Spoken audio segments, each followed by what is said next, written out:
For today, they're going to Durant, and they're taking the field, and we're taking you to Regina for the kickoff next.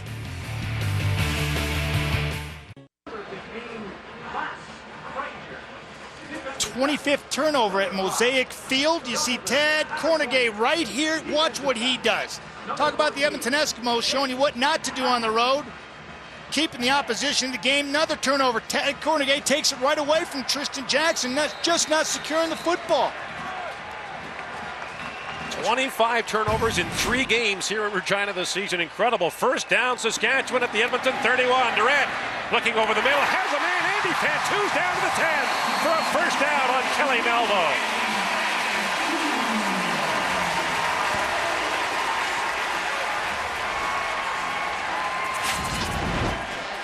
There's Andy Fantuz right here. This is real easy. You've got great protection. Andy Fantuz is going to get up in the defensive secondary, run what we call a 7 route or a dig, coming across the middle. Darian Durant's got plenty of vision and time and throws a strike to one of his favorite receivers.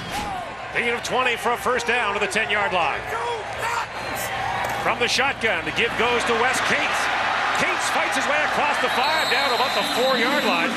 Eric Taylor in on the stop, but a gain of 6 for Saskatchewan on first down as Wes Cates is back for the second week after being injured in the preseason. The All-Canadian from a year ago, and Gene Makowski, the injured guard for Saskatchewan, continues to work out and may be back as soon as next week. Yeah, talked to him yesterday. He was doing some running, looked really good, and I thought he was going to play today, but he says he's got another week of rehab.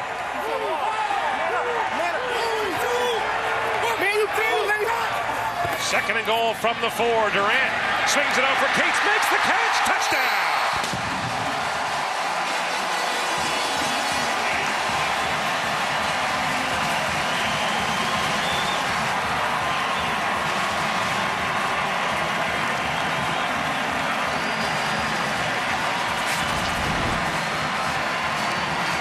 Mo Lloyd right in the middle. He can't get to his man in time. It's a perfect touch pass by the young quarterback. Hitting Wes Cates out of the backfield in stride, giving him an opportunity to hit pay dirt for Saskatchewan, keeping the crowd in it. Second touchdown of the year for Cates, and Saskatchewan with the early lead. Luka Kanji adds to it. And an important statement game. Saskatchewan speaks first. With the touchdown, and for the Edmonton Eskimos, the nightmare continues. They've now allowed 42 points off turnovers in this, their 4th game of the season. Orem sends it deep, and he chases Jack back to the end zone, where he'll take a knee.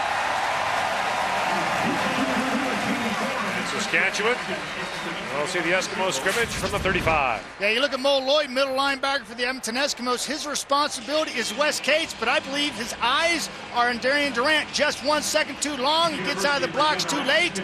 Touch pass by the young quarterback is on the money. Quick 6 right there. It's exactly what Darian Durant is looking for. An easy toss, a very accurate toss, giving his running back an opportunity to continue his momentum into the end zone. Well, the Eskimos got slapped around here in the last meeting last year. And you wonder how much that is preying on their minds. And now the Eskimo offense has to go to work.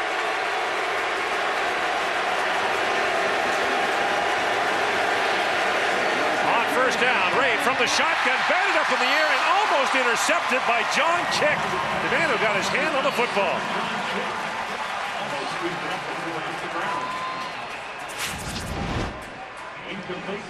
John Chick right here. Beautiful play. Hands up. You can't get to the quarterback. You taught to disrupt his vision. Nice job by John Chick. You talk about an athlete. This guy is in specimen now, Gord.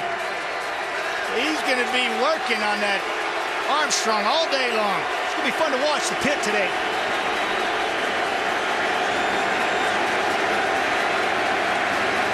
Second and long. Riders rush 3. Ray over the middle. Has a man. He makes the catch. Kamal Peterson on Sean Lucas. And the Eskimos get a big first down across midfield to the Saskatchewan 52 for a gain of 24 yards. Kamal Peterson talking to him before the game. He says, I'm just doing whatever they ask me to do. Ball comes my way, I'm going to make the play. And there he makes a big play for the Edmonton Eskimos, converting on second and long. 101 catches a year ago, the fourth most in a single season by an Edmonton Eskimo receiver in franchise history, and there have been some good ones in Edmonton. Now on first down. And they'll give it off to Archie Whitlock. Keith Shalogan makes the tackle on a gain of about 3. Well, last time in there was 55-9 for the Saskatchewan Roughriders, who have won 9 of the last 10 here. But we mentioned it in the pregame show, in the last 20 meetings overall between these two teams, the away team has won just twice. That is not a pretty graphic right there, Gordon Miller. That is dominance. Another second long for Edmonton.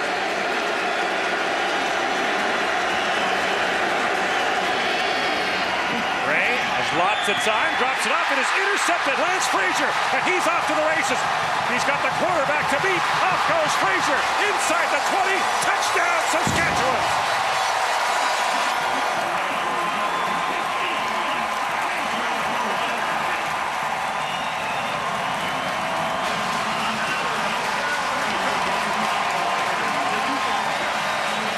The parade of turnovers continues here, and the Riders don't mind a bit.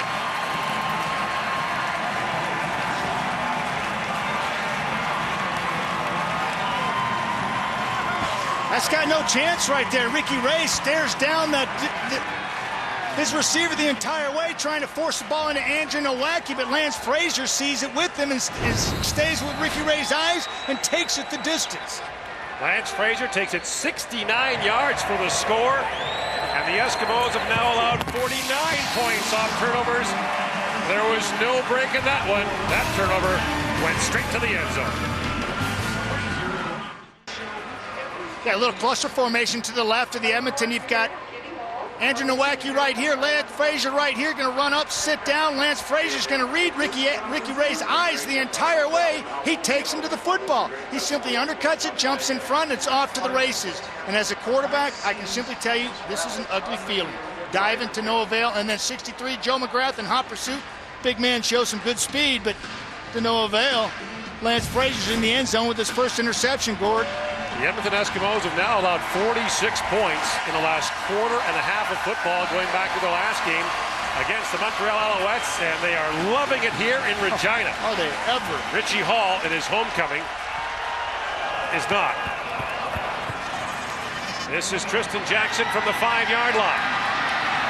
The Edmonton offense will come right back out as Jackson takes it out to the 33-yard line. Joining us this afternoon is Ray Morrison. Right? Hi, Gord. Of course, turnovers, they have been the theme so far. Take a look at 3 games in for both teams when you look at interceptions and lost fumbles. For the Edmonton Eskimos, those numbers are up on the interception front. On lost fumbles, look at that, from 1 to 7 for the Saskatchewan Roughriders. As a result, that ball security ratio statistic that Ken Miller talks about is of big concern, and I would suggest he's happy with the trend that has started here in the first quarter of this football game. Got an injured Saskatchewan Roughrider on the play. It's Kevin Scott who is down. Well, both coaches talked about how important it would be to answer back after very difficult home performances last week. Fans here had headed for the exits by the middle of the fourth quarter last week, and of course Ken Miller's team heard it all week long. Ken Miller telling us an interesting story yesterday about the passion of Saskatchewan fans. He got a letter from a Rider fan in Victoria who said, keep your head up, don't worry about it, it's one game. By the way, I've diagrammed a couple of plays that I think could really help you next week against Edmonton. Oh, you got to love the fans' enthusiasm to try to help their team out, no matter where they're coming from. And I guarantee you, Ken Miller was his honest, jovial self and very kind, and said, thanks, we'll use it, we'll try to incorporate it, and we appreciate your help. We'll probably win it because of that play. He said that rarely a week goes by that he's not in a diner or a lunch place and some fan will come up and talk to him and say, by the way, have you ever thought of this? That's the fishbowl here in Regina and certainly Saskatchewan, all across this country. The Rider fans are passionate, and they will let you know about their passion, good or bad. By the way, the Riders play their next 2 on the road. They're not back here until the middle of August when they're home to Hamilton. They've got 2 toughies coming up at Calgary and at BC. Yeah, they do, and you know, both in the West, and it's important to win in your own division. And Ken Miller certainly knows about tradition here, and he tells his players, about the '89 tradition, how tradition is important to this fine organization, and he talks about how his players need to add to the tradition and contribute to that tradition today. And believe me, they have a good sense of the tradition here in Regina, and certainly they're playing up to it today. Ray's last pass was intercepted for a touchdown. Now he screens one out to Whitlock, and he's got his legs taken out from under him by Omar Morgan, who read that screen pass perfectly for a loss of about 5.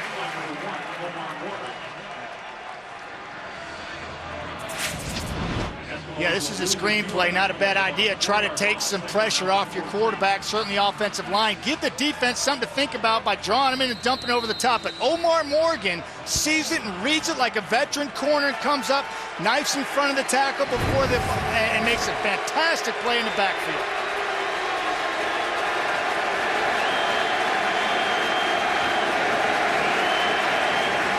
Red Stamps appear to be way offside. And now Ricky Ray's in trouble, and he is taken down. James Patrick, the safety, came on the blitz, and he'll get the sack, as the Edmonton Eskimos have had very little to show for this first quarter. That's pretty simple. He's right here. It's pretty simple to see. I don't know what Ricky Ray's looking at. You've got the young Archie Whitlock on the other side of the football, not seeing his responsibility, and he comes scot-free off the edge where Ricky Ray's not looking. Another big play by the Sask defense, and poor execution once again by the offense of the Edmonton Eskimos. The young running back simply missed his responsibility. He's totally caught off guard on the wrong side of the formation. Well, this will only fuel the fire in Edmonton, where Ricky Ray was replaced last week by Jason Moss. And Ricky Ray, who is the Eskimos' all-time leader in so many passing categories, attempts, completions, touchdowns. He's the single-season yardage leader. But for the first time as an Edmonton Eskimo, he's hearing about whether or not he should be the man. And, I talked to Ricky Ray at length yesterday, and we discussed many different things, and particularly on this subject, he understands the enthusiasm and certainly rich tradition of the Edmonton Eskimos. He's done some things in a uniform there that not many quarterbacks have been able to do. The great Warren Moon has surpassed him in many categories, and it comes with the territory, and he's a professional. He certainly understands that. Preston Dressler back to receive the punt from Noel Prefontaine. 15-0, Saskatchewan with the lead. A low driving kick that bounced into the feet of Dressler. There's a flag down on the far side of the field, and where Dressler fielded the football, one will be no yards, but there may be an offside as well. And so our referee, Andre Pruill, will sort things out. Very hot on the football field today. Temperature up just under 40 degrees Celsius on the turf. If I was a guessing man. It's holding against Saskatchewan, no yards against Edmonton.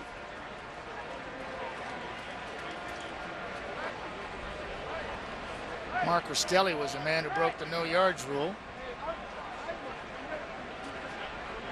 Number 44 for the Edmonton Eskimos, a weak side linebacker. Holding, Saskatchewan, number 27. No yards. Edmonton, number 30. 5-yard penalty. The difference is 5 yards back. First down, Saskatchewan. So the Riders will scrimmage from their 34-yard line with 6:40 to go here in the first quarter. And there is Kidwana Jones along with Maurice Lloyd, two former Riders who are back this week, among many. I mentioned Coach Richie Hall.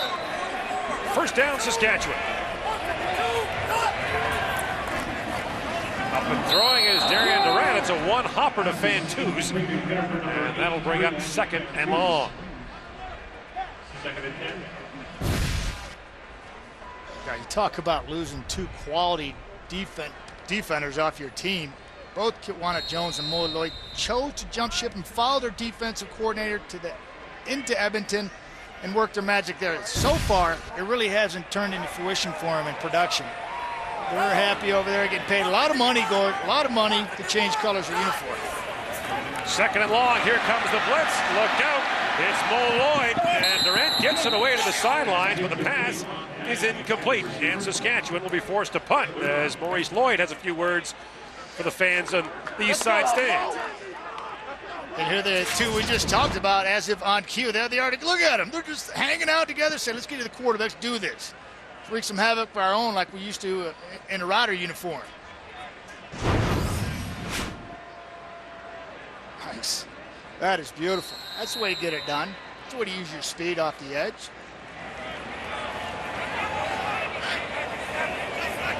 It's a Jackson back to receive. He has had one punt nightmarishly go badly as the ball was stripped away from him, and now Borum booms one, sending Jackson back to the 20. And Jackson tucks the football in a little more tightly, but not much to go. Flags fly everywhere as it appeared as though his face mask was tugged. A 55-yard punt, but on the play, it looked like Ray Williams got a piece of the face mask, which will move the Eskimos a little further up the field.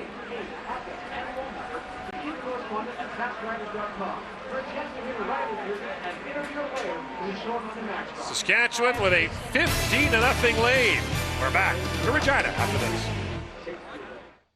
That he made famous, and all the talk this week about a potential dome stadium we built here in Regina, potentially opening as soon as 2013. After the face mask penalty, first down Edmonton from the 40-yard line. This is Archie Whitlock again. And Whitlock for a gain of 5 out to about the 40-yard line. We had expected to see more of Calvin McCarty in the Edmonton offensive backfield this week, but thus far we have not. He's over collecting his paycheck on the sidelines, which doesn't make any sense to me because this kid had 70 receptions last year out of the backfield, and that seems to be the Edmonton Eskimos' forte, is dumping down now and hitting their backs out of the backfield. And we know our key's problems. He can't catch the ball. Eddie Davis on the halfback blitz gets to Ray, but he gets it away to Andrew Nowacki, and Nowacki with a first down. The Saskatchewan 48-yard line. Ray Williams makes the stop. O-line does a nice job giving Ricky Ray. And what I like here is they move the pocket just a little slide protection to the left. Ricky Ray moves to his left. His offensive line's moving with him. He finds Andrew Nowacki over the middle. It's an easy first down and throw. Great vision and great protection by the offensive line using slide protection to the left. First down, this is Whitlock, and he is spun around quickly, a gain of a couple, as Scott Schultz got in there to help make the stop on Whitlock. And one thing the Eskimos desperate to do here now, keep their defense off the field for at least a few moments. Yeah, kind of stop the bleeding, put together some first downs. If not, put the ball in the end zone. That would be ideal to get back in this ball game, but at least put together a few first downs like we're seeing here now, and give their defense, like you say, Gore, an opportunity to take a breath. At least get some water on the sidelines.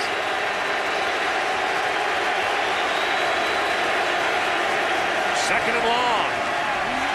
And the give is to Whitlock on the draw. He'll be well short of the first down as he gets to the 40-yard line. Luke Mulliner makes the stop. And Hall has a look. This will be a field goal try for Noah Prefontaine. You would have to think. It's third and a couple.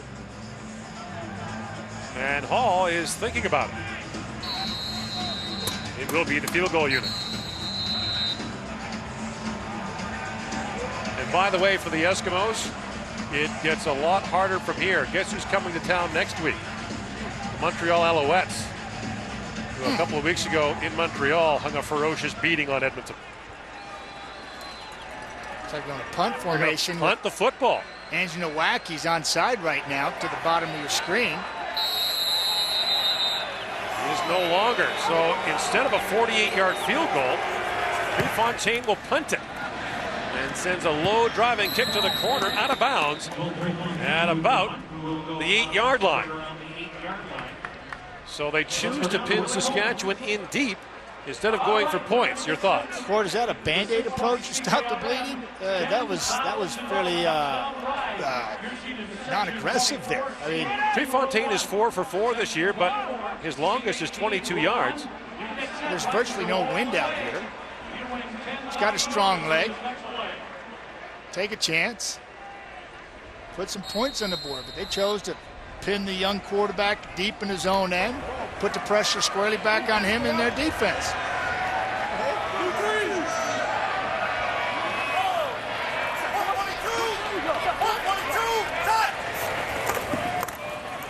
Gives it off to Cates.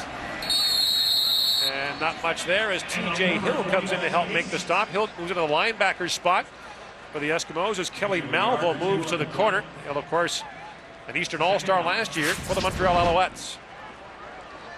TJ Hill led the Montreal Alouettes in tackles for the last 2 years. Shows you why. He's got great speed. He's undersized, 5'10", maybe 200 pounds, but he certainly has a nose for the football, as he showed us there. Gain was 2. So Richie Hall, depending on his defense, and now Darian Durant will test it from the goal line. Up and firing, and the pass is caught. What a catch by Rob Bagg for the first down up to the 25-yard line. Yeah, Rob Bagg, Queens product. There he is right at the top of your screen. Does an outstanding job of showing you why he's a starter now for the Saskatchewan Roughriders. Finding a hole in that zone, keeps fighting, plants his feet, and goes and gets his meal ticket and grabs it out of the air, makes his young quarterback look good. I guarantee it, he'll be thinking about going to him next time when he's in trouble. On first down, they fake to Cates. Durant was looking deep. He's under pressure, and he fires it out of bounds as he was wearing Kai Ellis. Oh, I can't believe that this wasn't grounded. He was in a panic mode almost from the get-go off the football. Kai Ellis coming off the bottom, and he is doing a nice job of squirting free. Now he's going to track Durant, and as Durant's trying to get rid of the football, Kai Ellis is smothering him. Look at that. He's got him pinned down. Looks like he's under arrest there. The arms are bagging the bag, and Kai Ellis is putting it nasty to him.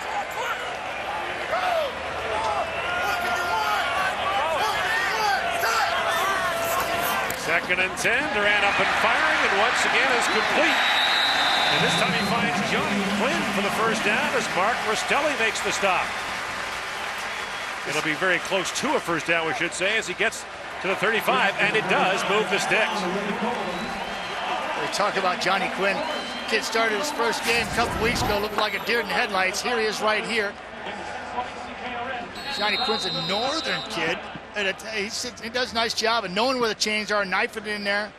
I mentioned he got his first start a couple weeks ago. He caught a punt or a kickoff, and he looked like it froze. It was like, run! Looks like he's back in the flow of the game now. On first down, Durant with lots of time, and once again complete to Rob Bagg, and Bagg fights his way out across the 50. For another first down as Lenny Williams makes the stop. Rob Bagg from Kingston, Ontario, does a nice job of just kind of finding the sidelines here and sitting down. Bring your young quarterback, move the launching point, give him an opportunity to get the ball out there. It's a long throw. He sees Bagg. Bagg knows where the chains are and moves them one more time. This drive began at the Saskatchewan 7-yard line after Richie Hall elected to punt rather than trying a 48-yard field goal. Now they give it off to Weston Dressler. And Dressler gets outside. He's got a first down into Edmonton territory at the 45-yard line. Saskatchewan is on the march as the first quarter comes to an end in Regina.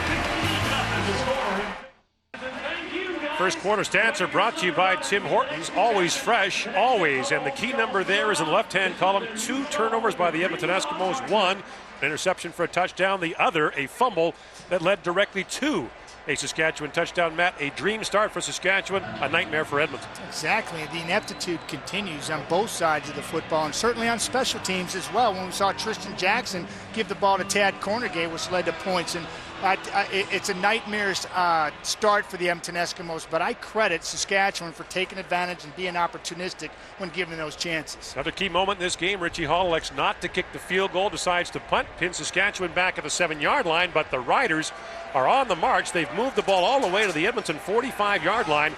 Well, they'll start the second quarter with a first down.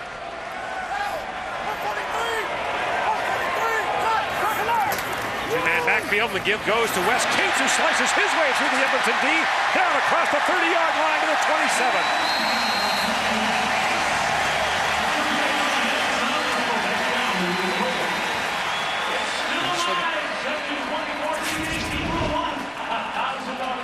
Wes Cates running a little counter right here. This is a beautiful play. He's going to have help by his big boys out front as they pave the way for him and open up a huge hole, as it's Bobby Harris doing the nice job.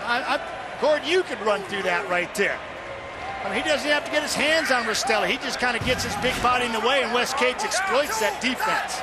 Pickup was 17. It's first down. Now the play action fake to Cates. Across the top they go, and Durant's pass flutters down incomplete to the 15-yard line. And Matt, we talked about the fact that Richie Hall was brought to Edmonton after being a defensive coordinator here in Regina. His defense has given up more yards per game than any other in the Canadian Football League. 417 yards a game in the first 3 contests. Yeah, and there's a fine line calling it his defense or Jim Daly's defense, you know, because he's been jockeying with how much to get involved, and I can guarantee it, if things continue this way, Richie Hall will be more involved than ever next week. On 2nd and 10, Durant has time over the middle, has a man bag, and the pass is caught inside the 20 to the 18. There's a flag down at the 5-yard line. Kelly Malvo was involved down there with Weston Dressler. Gaynor's giving us a call down on the field, telling everybody here at Mosaic that it's interference on Edmonton. And it looks like it is. I can tell you that Rob Bagg, after that brilliant catch we had in the first quarter, his young quarterback is certainly well aware where he's at on the football field now. He's knifing the football to him with confidence. And here is Andre Brule with the call. Illegal contact on the receiver, Edmonton number 27. The gain is greater than the penalty. That penalty is declined. First down, Saskatchewan. And the drive continues. That's Kelly Malvo, number 27. And here's Rob Bagg. He's right here as your wide receiver. And this is not rocket science. This is come down, run a dig. Remember that pattern I told you about? That's a 7 from the wide receiver going straight up the field and coming across the middle. Quarterback puts it on the money. 9th play of the drive. Durant to the end zone, has a man. Walker incomplete, as he was covered there by Jonte Buell. Yeah, Jerron Walker's in the lineup this week, and he's there for his speed and big play capability, and they're trying to go to him right here. Darian Durant lifts the ball, but just not quite far enough as he underthrows, and Walker can't come up with it. Jonte Buell was beaten, and he was just hoping they're going to run out of real estate. And the ball was underthrown, and Darian knows it. Saskatchewan looking for more production from the wide receiver position. 6 receivers. And Durant is under pressure. Durant has lots of room. Here he goes. Darian Durant. Touchdown.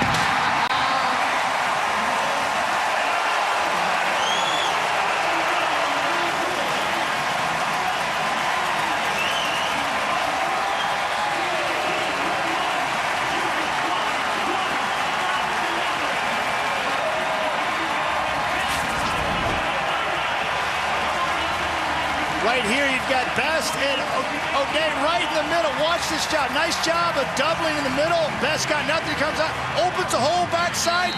Darian feels it. Now this is a walk-on. This is just a walk. It's a stroll in the park. Having fun, putting the ball in the end zone. Going up a lot to a little. 10 plays, 103 yards. And yes, it is hard to keep up. 22-0. Saskatchewan leads here in the first half. Guys, take it away.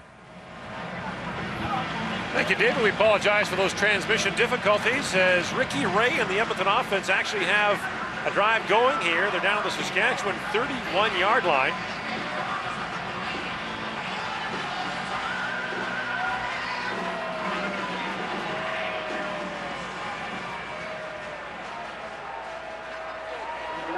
We've got an injured Saskatchewan Roughrider on the play. It looks like it's Ray Williams who is down, the middle linebacker. So 22-0 for the Saskatchewan Roughriders. I believe that's actually Ty Stewart who might be down.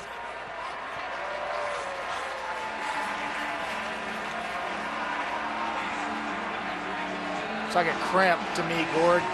It is a ferocious hot day here in Regina.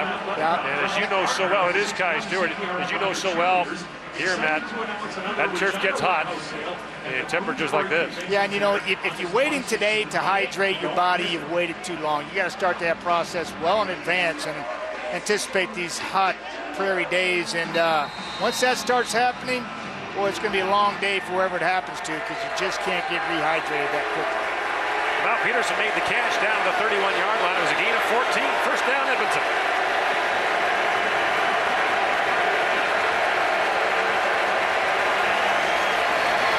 Ray swings it out. He's got McCarty, and McCarty gets down to the 32-yard line. Sean Lucas rides him out, and they've had a battle going throughout this drive as McCarty has 3 receptions, and Lucas has made the tackle every time. 3 professional athletes doing what they do best. Ricky Ray showing you off his accuracy, hitting Calvin McCarty, who had 70 catches on the year last year, out of the backfield, and Sean Lucas showing you his speed by getting out there, getting his head in front, and driving him out of bounds. That's professional football at its finest right there. Game was 5 at 2nd and 5.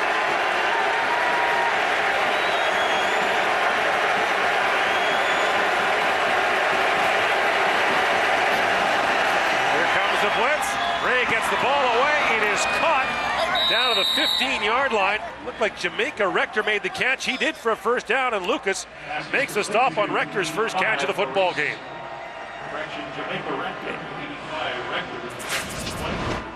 Yeah, he's just right here, and he's just going to simply push up into the zone defense and sit down. And Ricky Ray finds him. That's too easy. Ricky Ray will take that all day. Move the chains.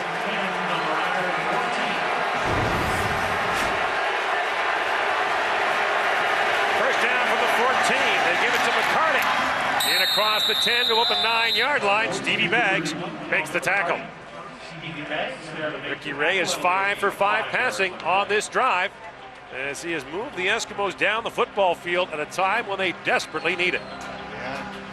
He's shouldering this responsibility of getting his team back in, and he's done a nice job of picking the defense apart in this drive. And I guarantee on that run right there, he's thinking about pulling it next time, because McCarty's drawing a big crowd now, but he's gotten a few touches and gutted the defense of Saskatchewan. And I won't be surprised if we see that formation and Ricky Ray pull it sometime here in the near future.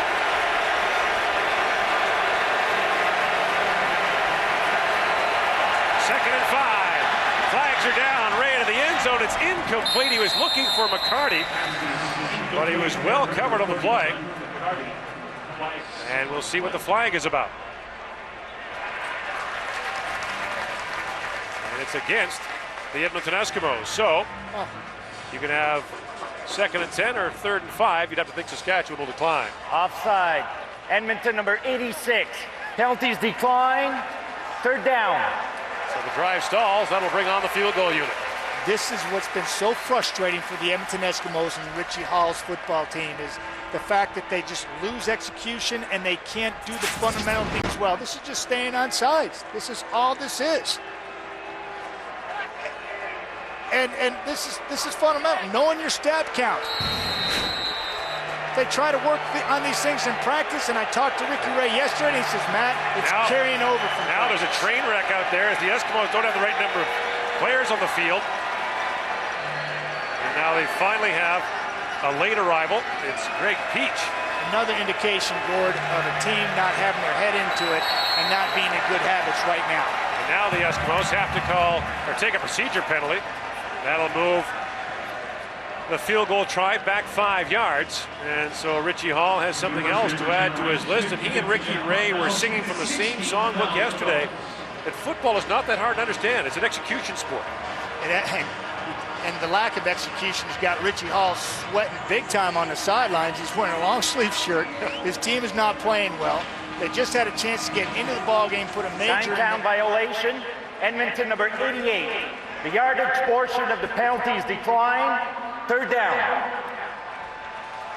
Yeah, they want to make this angle, the field goal, as tough as possible, and they don't want to give Edmonton a better angle, and so they declined the yardage penalty and made him kick from right there, Gordon. Not a bad move, because you cut down the angles here for him to make it tougher. 16-yard try. Lackey the holder. And Prefontaine puts it through. So the Edmonton Eskimos have their first points of the game, trailing 22-3.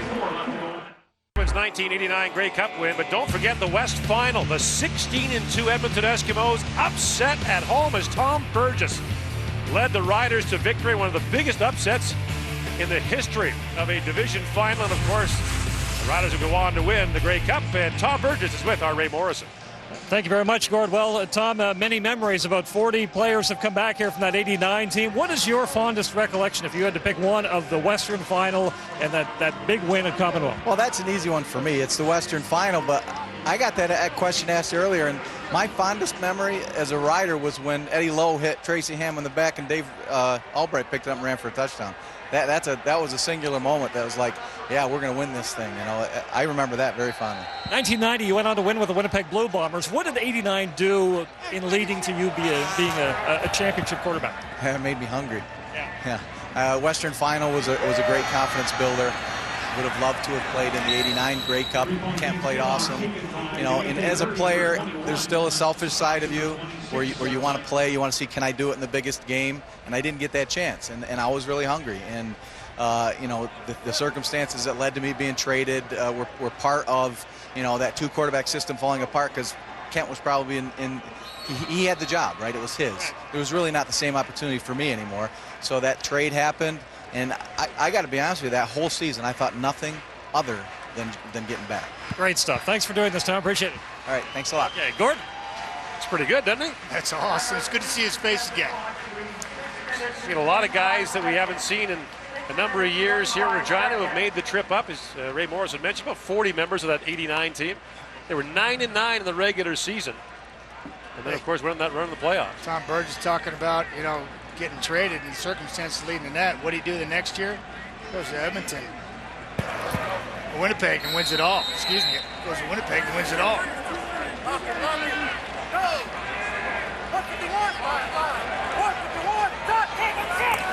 First down for the 25. This is Wes Cates. He is wrapped up quickly as Maurice Lloyd is in to finish him off. And you talk about that West Final and all the things that went into it. Tom Burgess talked about the big Eddie Lowe hit, and Dave Albright with the moment of his career. I still can't believe with all that gear on that Albright could pick up the football, but he scampered into the end zone.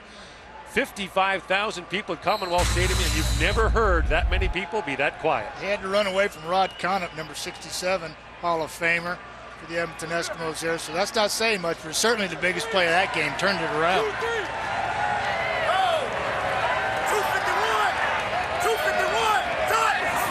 Cates lost a yard at 2nd and 11. And Durant swings it out to Cates. And Cates gets up to the 30-yard line. Jason Nugent, the safety, makes the stop. Cates will be well short of a first down. And Saskatchewan will be forced to punt with 5:25 to go in the first half. Good safe play for the young quarterback, and you know, Paul LaPolice, who I've got a lot of positive things to say, offensive coordinator for Saskatchewan, doesn't want to put his quarterback in a situation where he's got to force the ball in 2nd and long, calls a screen, dumps it down, and hopes that his running back can make a play. And in that case, didn't work out for him. But a very smart play, not adding to any type of momentum Edmonton might be having with the field goal. Tristan Jackson back to receive at his 35-yard line from Jamie Borum. Borum has had 3 punts blocked already this season. No rush there. He's hit it high and twirling down to Jackson at the 37-yard line. Jackson picks his way ahead, has a seam, gets a block inside Saskatchewan territory to the 42-yard line. So Tristan Jackson, who fumbled earlier, gives the Eskimos some life with a 31-yard return. Jackson. They have a big drive prior to this, ends up with a field goal, puts some points on the board. They have a 2-1-out defensively, get a good punt return from Tristan Jackson inside, deep into the Saskatchewan territory. They put something together here. They've certainly turned the tide at Mosaic. From the 42, play action fake to McCarty. Flag comes down as Ricky Ray was hit late, swings it out to McCarty. Gets down close to a first down at the Saskatchewan 32-yard line. Now, it's against Saskatchewan. And this may be one of those hits below the knee that has been discussed so much so far this season.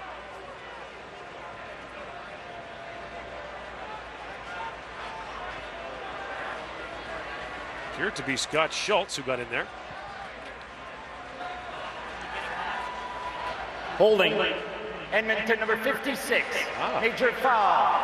Roughing the passer, low end on the quarterback. Will go up 10 yards. Automatic first down. So a little bit of both, but it'll be a first down for Edmonton. There's Scott Schultz right here, and he does a nice job of knifing through the through the blocks. He gets low.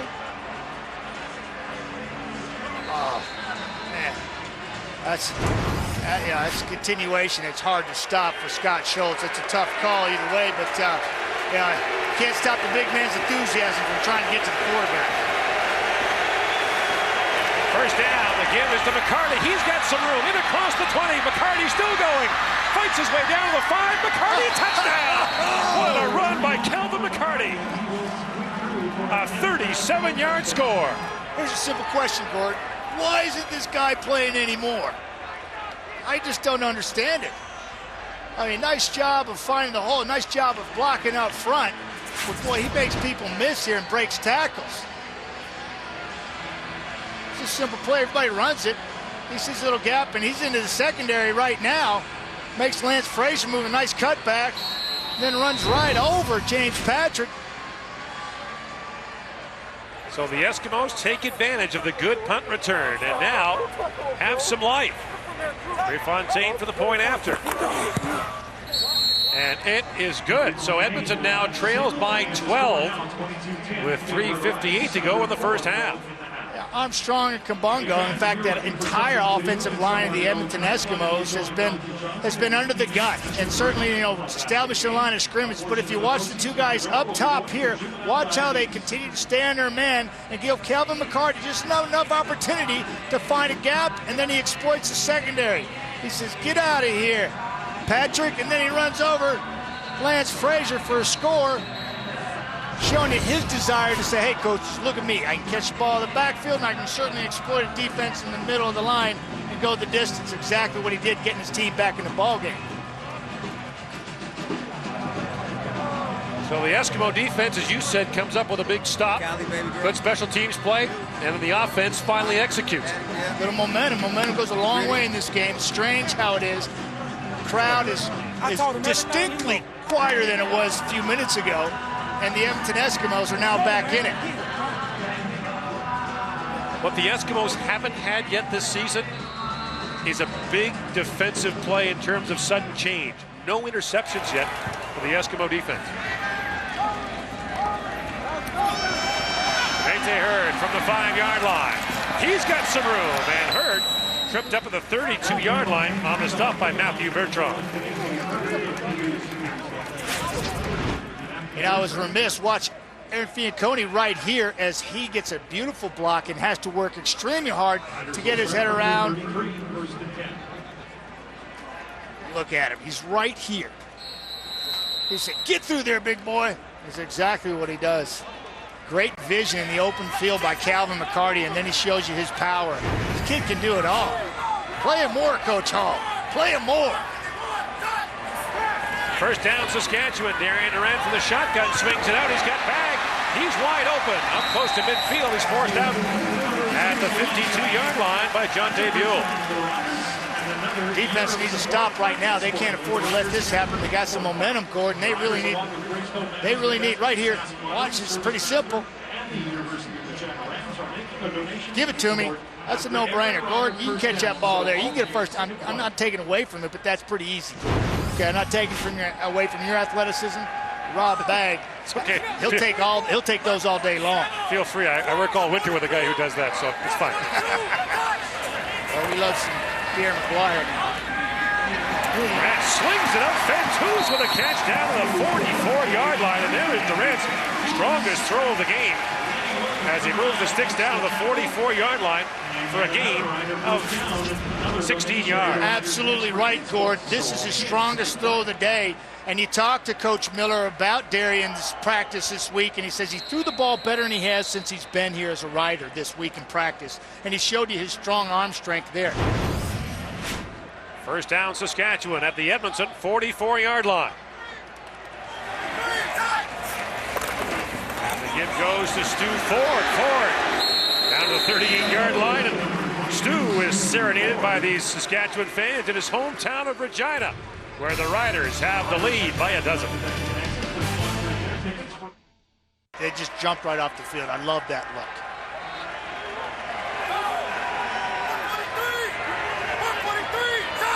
Second and 5 for the Riders. Durant sets it up. Over the middle he goes. He's got his man Ford. And Stu Ford fights off a tackle. Gooses his helmet across the 30 to the 29-yard line. They love Stu Ford here in Regina. Are you kidding me? Oh, I love it. Homegrown.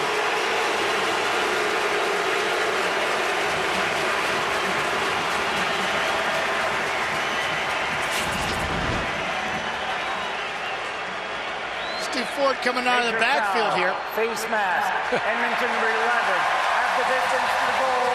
And I think we know why the helmet came off. Yeah, exactly. It was face mask. I think he had that chin strap undone just once so people could, all the women here could have to take a look at those locks as that helmet comes flying off here. But that is tremendous effort by Stu Laird, where parts are flying off everywhere here. Now, Matt. Yes. It's throwback weekend. Uh-huh. Yeah, or 89 weekend. Stu Laird is retired. Stu Ford. Oh, I'm sorry. Yeah, Stu Ford. Stu Laird is here, though, I think. Sorry, Stu. There's Durant, a one-hopper as he was looking there for Jerron Walker. Dave Randorf touched on it in the pregame show. You talk about Stu Ford and a number of other Saskatchewan players, but the great roots that Saskatchewan has with Regina-born players and Saskatchewan native. Yeah, Stu Ford was 4 years old when that 89 team won the Grey Cup, and I tell you, to grow up, he probably doesn't remember much of it, but you know what? He certainly has been involved with it ever since then. Some of the adults don't remember much of that day either.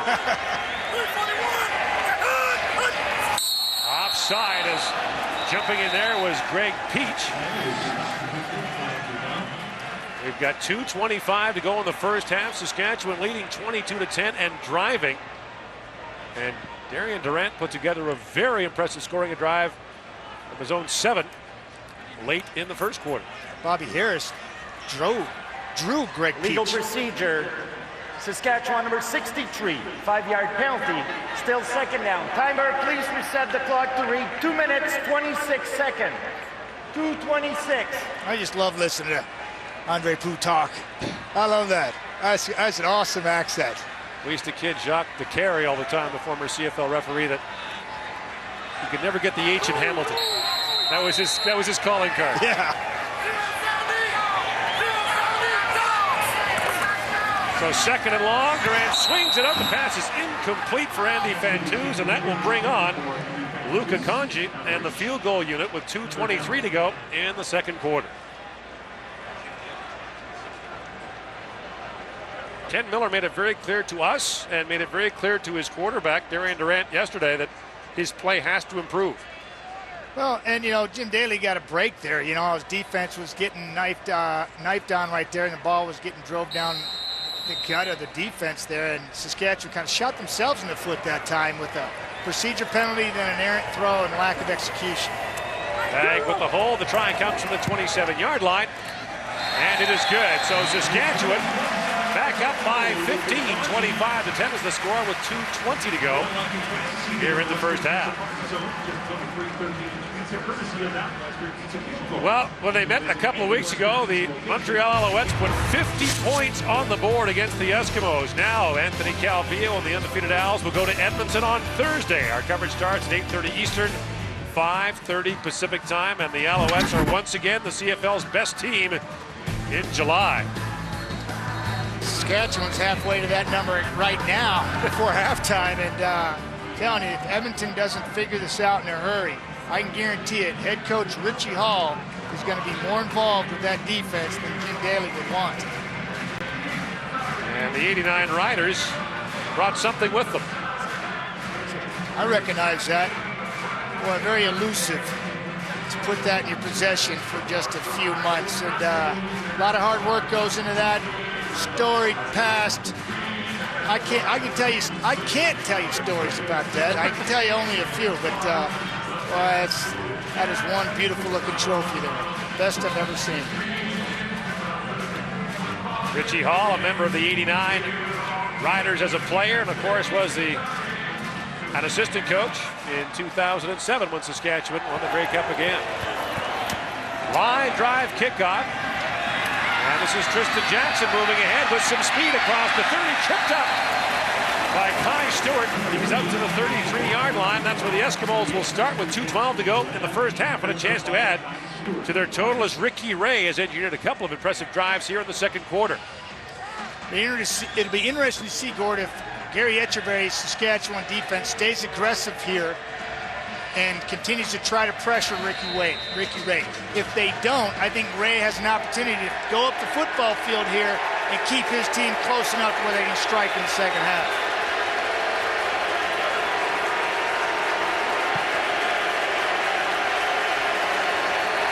From the shotgun, Ray slings it out. The catch is made there by Kamal Peterson, and he'll fight his way up to about the 40-yard line as Ray Williams makes the stop. And one of the former riders who has made his way back to Regina here is Joe McGrath, the Moose Jaw, Saskatchewan native, who signed with Saskatchewan as a free agent, came to training camp, and 5 days in, asked for a trade, was dealt to Edmonton for the Eskimos' first-round pick in next year's CFL draft. Worked out pretty good for Saskatchewan. Got rid of a disgruntled player in a situation I've never heard of before in the Canadian Football League. This is professional football. You sign a contract, you stick to it, and you play it out. Joe said, I'm not happy here. Coach didn't want a malcontent in the locker room. Got a first-round draft choice for him in 2010. And Joe's a happier man playing at Edmonton. He's certainly under the gun in the green and gold. And Ken Miller's very happy to have that first-round draft choice next year. By the way, it's one of 3 Saskatchewan has. The Riders have their own, Edmonton's, and don't forget, they've still got Toronto's from the Kerry Joseph trade. And I think this is a fairly young football team that we're seeing here for the Saskatchewan Roughriders. Certainly we know it's a resilient football team, but I think one that certainly has a chance to add to the youth with those selections next year. Sean Lucas was shaken up on the play for Saskatchewan. 2:07 to go in the first half, and the Eskimos will have second at about 5 from their 39-yard line.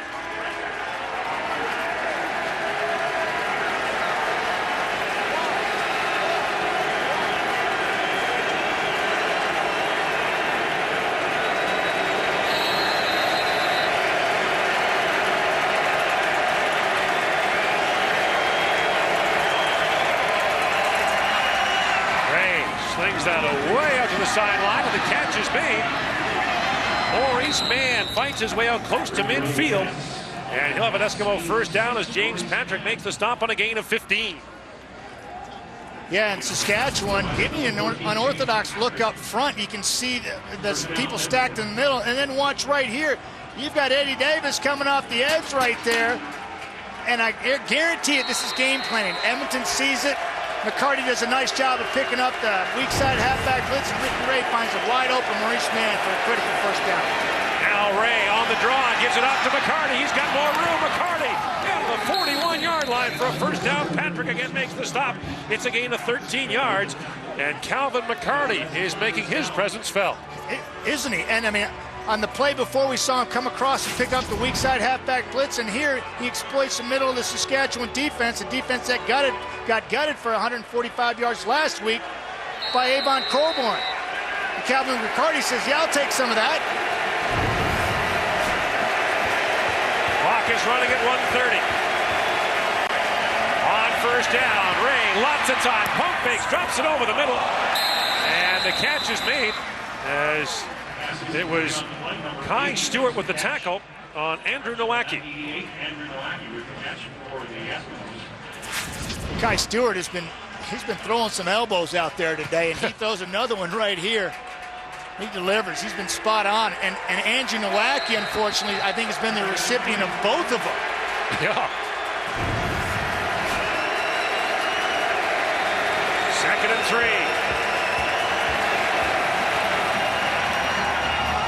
Fires it out there for Stamps, and Omar Morgan had eyes like silver dollars as he saw that ball coming. Oh yeah, he did. He was playing the route completely, and Fred Stamps saw him breaking on the football, and he broke on it and ran the route for Fred Stamps, and Ricky was tentative with his throw and almost cost him. You see Fred Stamps right here. Okay, watch how he runs up the field here and snaps out, but he gets out of the route because he sees Omar jumping it. Omar had visions of going to the end zone with that one. There's already been one of those today, and now Noel Prefontaine will come on from the 42-yard line. This would be his longest field goal of the year.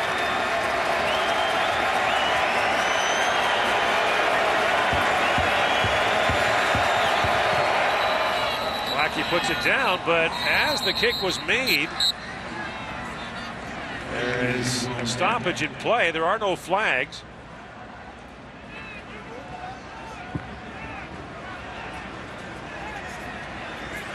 It is 3rd and 3, so any kind of penalty against Saskatchewan would give Edmonton a first down.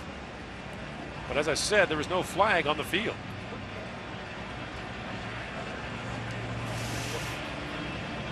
Well, if anything, it gives the people here at Mosaic Field an opportunity to stand in the concession lines a little bit longer, get them a cold beverage. The whistle had gone prior to the ball being snapped. We'll repeat 3rd down. Please reset the 20-second clock.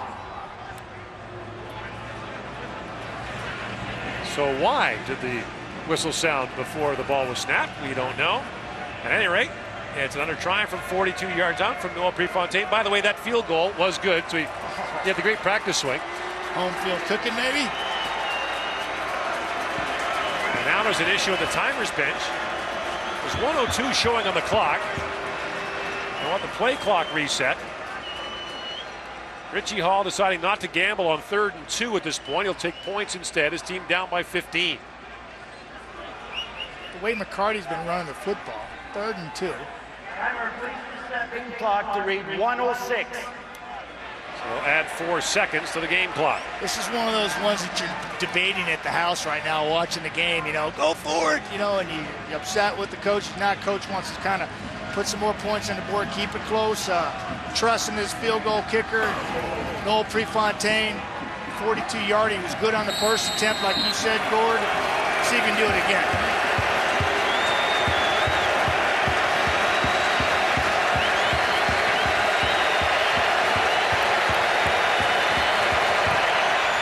Prefontaine puts it up, and practice perfect. Splits the uprights, and the Eskimos have drawn back within 12, now down 25-13.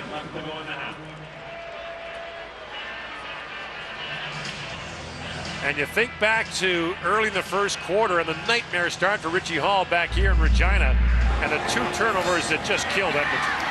Tristan Jackson putting this one in the arms of Tad Cornergay, and Tad says thank you very much, great field position. And then here an easy interception for Lance Frazier, taking it the distance, reading Ricky Ray's eyes the entire way, putting an easy score on the board for the Saskatchewan defense. Very emotional week for Richie Hall, and prior to the game when the Eskimos came out, the crowd gave him a standing ovation and visibly moved Richie Hall, who of course has such deep ties to this community. And I remember for years, Matt, sitting in meetings with CFL coaches who would talk about how they're going to pick on that little Richie Hall in the Saskatchewan secondary. And you know what? It very rarely worked. And he got many opportunities because coaches had that mindset. We're going towards him. We got mismatches galore over there because of the height differential, and he came up bigger than most. Fontaine hammers the ball deep. And this is Quinn up across the 25 to the 26-yard line.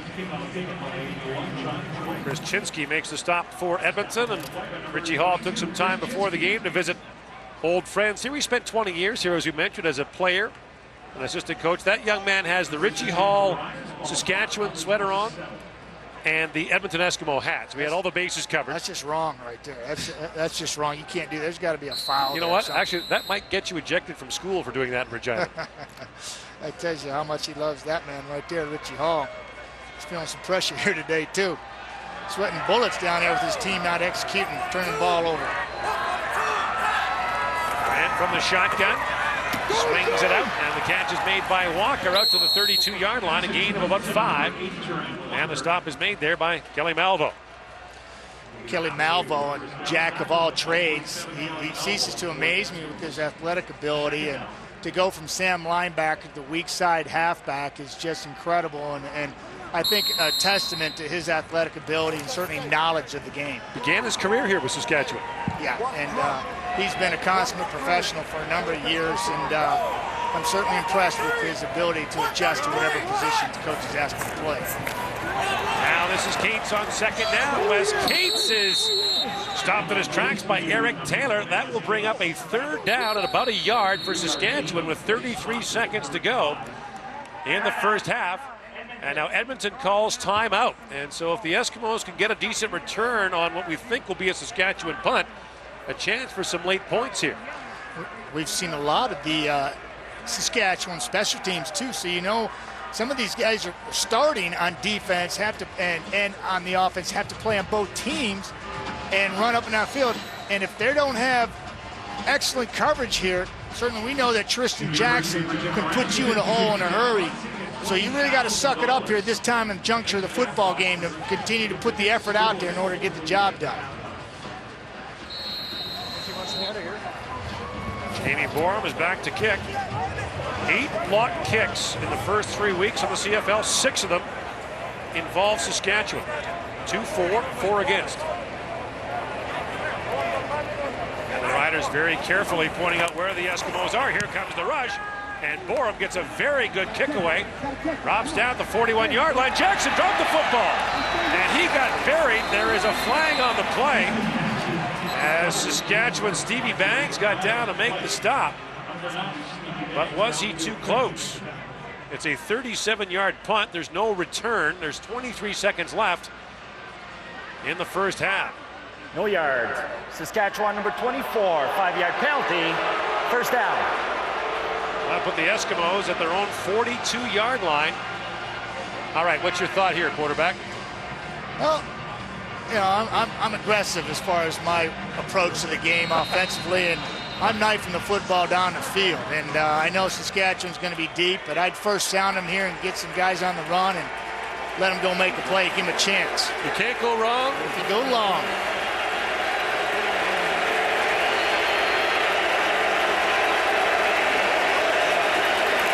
From the 42, big rush, and the ball is tipped at the line, and the pass falls incomplete.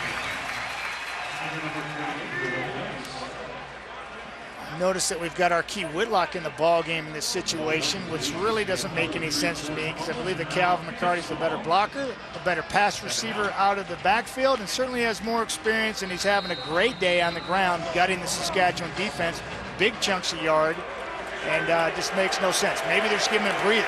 I don't have an answer for it. But our key Whitlock, the young rookie, is in the ball game for Edmonton.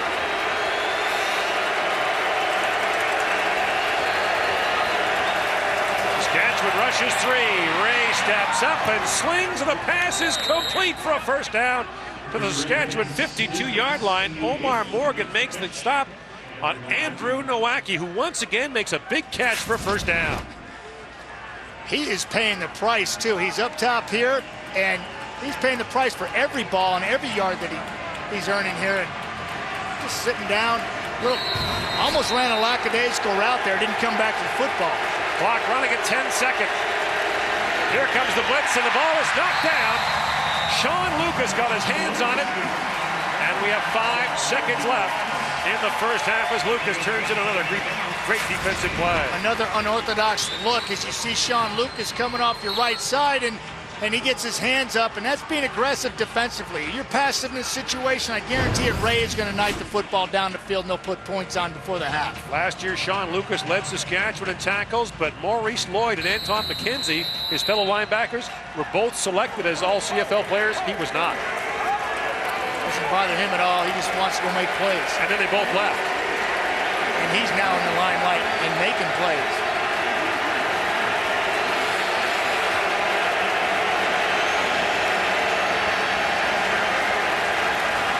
Here comes the rush. Ray slings it out. That pass in behind the intended target, Jamaica Reckler, who was not looking.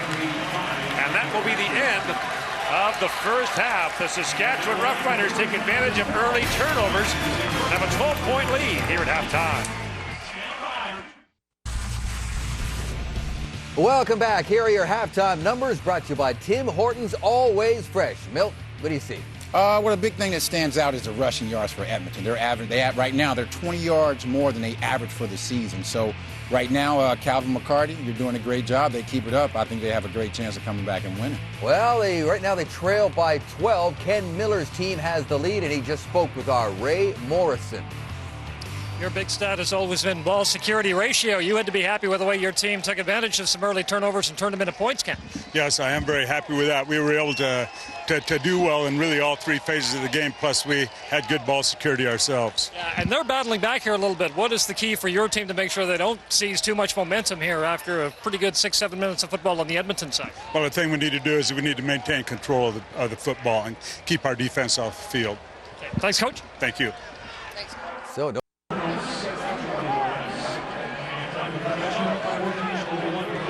Back inside the Rough Rider alumni tent, you're watching TSN, the home of the Grey Cup and the home of the '89 Grey Cup champions. There's Glenn Suter, one of the defensive captains of that team, along with the great linebacker Eddie Lowe. What a terrific player he was. Another member of that team, Richie Hall, now the coach of the Edmonton Eskimos with our Ray Morrison. Richie, we'll get to the game in a minute, but first, the intro today, you're probably happy it's over with, but big ovation today. Give me a thought on what went through your mind. I felt like crying. You know, I'm very thankful. I'm very appreciative of the reception I received, and I wish I could clap back 10 times as loud as that, but thank them, and very touching, very surreal moment. Nicely said. Some early turnovers cost your team, but you're bouncing back here. A resilient bunch here in the last 8 or 9 minutes of football. Yeah, you got to protect the football. You know, they've done a great job the first 3 games as far as forcing turnovers, but we hadn't protected the ball very well. But other than that, we holding our own. You know, we're starting to get some consistency, and we do want to keep that momentum going in the second half. Thanks, Richie. Thank you. Well, Ken Miller's mantra has been ball security. In fact, he will not talk about turnovers. He will not use the word turnover, but he will use the word ball security. And Saskatchewan, after having won the toss at the start of the game, deferred to take possession here in the second half, and does. And here comes Stu Ford, the kickoff return, out across the 35 to the 38-yard line, and out comes Darian Durant to lead the Saskatchewan offense here in the second half. And he and Ricky Ray with decent numbers. Of course, the interception that Ricky Ray threw was intercepted by Lance Frazier, who took it back for a 69-yard touchdown. One of the key plays in this football game. And now we've got a flag down. Illegal substitution. 13 men in the auto. Saskatchewan, 10-yard penalty. First down. And the second half opens with the unusual 13 men in the huddle penalty. And that will cause Ken Miller to do a slow burn. Oh, slow burn is a perfect way to put it, Gord. You saw that stat there under Darian Durant's figures, 2 carries for 19 yards. I think that's underrated, not talked about enough in the Canadian Football League, and the quarterback's ability to move the chains and help his offense with his legs.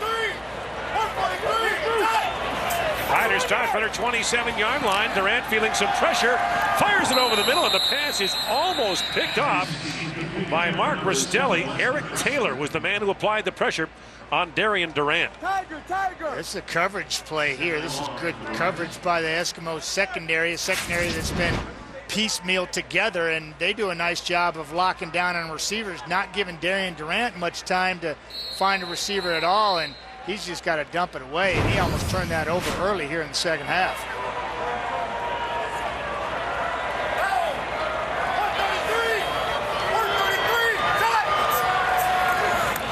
Durant, lots of time, fires it out to Cates, and Cates goes one-on-one with Jason Goss, who forces him out of bounds, well short of a Saskatchewan first down, a gain of 9, and the Riders will open this second half with a punt. I'm a quarterback. I'm not sure if Darian's at this point right now, but I'm going to the sidelines. I'm getting the offense together. I know it's early. It's opening drive at the second half, but I'm getting them together, and I'm trying to light a fire underneath everybody's butts and get them locked in, because they're a little sluggish right now for my liking. Keep the hands in, man. Keep those hands. I would like to see Darian or somebody take control. I see Bob Wiley, the offensive line coach, down there doing that right now, talking to his big boys up front. But they are sluggish here, and have been for the last little while. Borum sends Jackson trailing back to his 22-yard line. Here comes Tristan Jackson.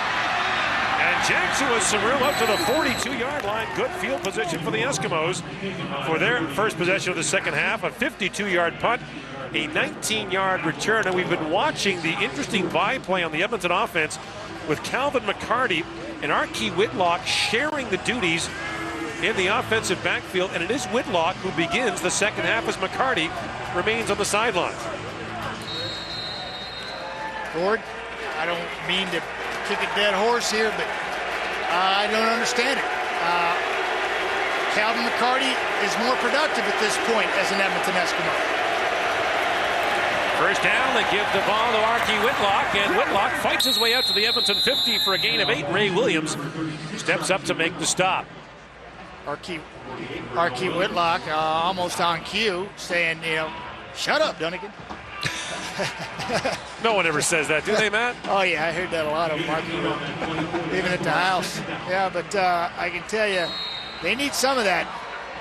And I'm kind of concerned for the Riders right now because Edmonton has seized momentum, and they had it for much of the second quarter, and they've taken it over here in the second half. Second and short, and Ricky Ray under center. And the give goes to the fullback, Matthew Bertrand. He is got the first down yardage as Marcus Adams makes the stop on the man from Chambly, Quebec, from that powerhouse CIS program at the University of Laval.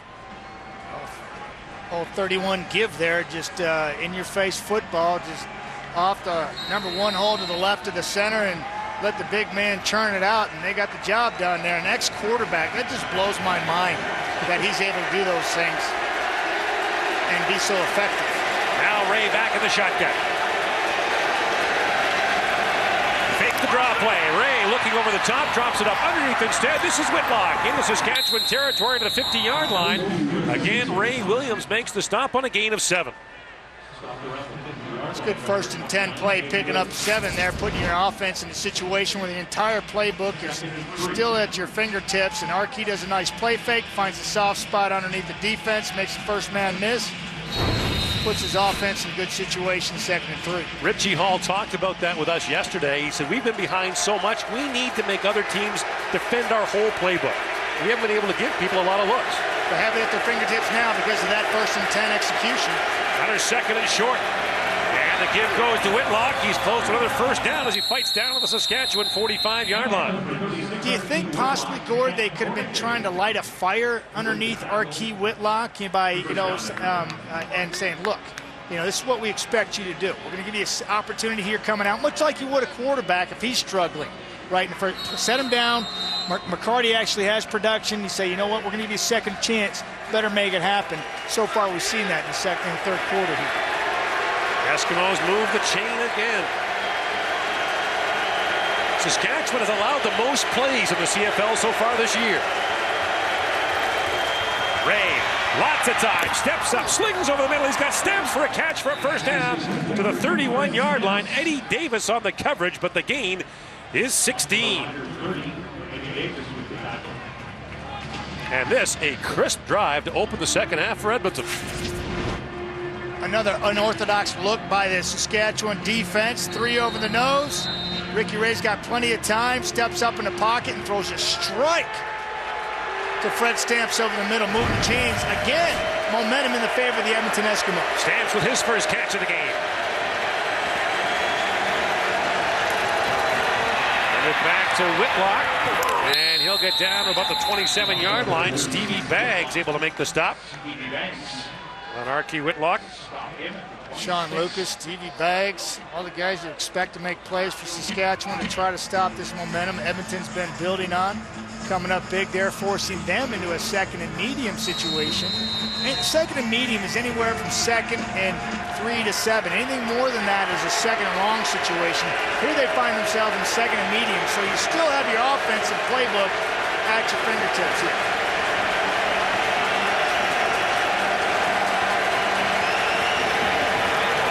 Whitlock picks up the blitz, and they swing it up there to Nowaki, who makes the catch and drops it. Donovan Alexander was there on the coverage. Stevie Baggs picked up the loose ball, but the play was blown dead, incomplete, and the Eskimos will send Noah Prefontaine back on the field. Here he is right here. That's our man from Queens. Just a nice job of tracking the ball by Donovan Alexander, going to the point of intersection and sticking his right arm there and knocking it out of Baggs' hand. Nice execution by Saskatchewan. They needed that play. Prefontaine is 2 for 2. Richie Hall elected not to go for a field goal in the first quarter, tried to win the battle for field position, but Saskatchewan drove the ball downfield 103 yards.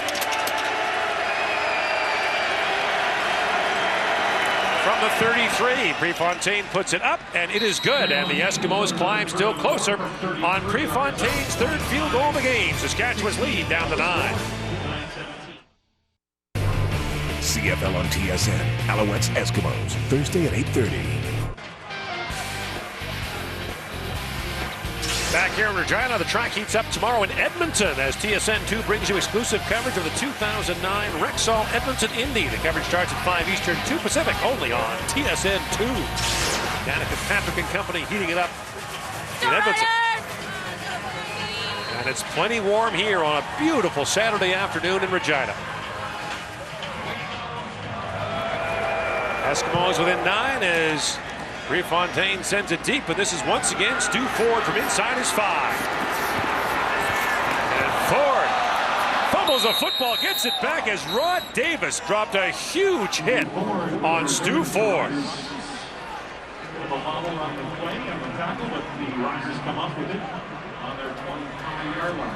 Ford shaken up.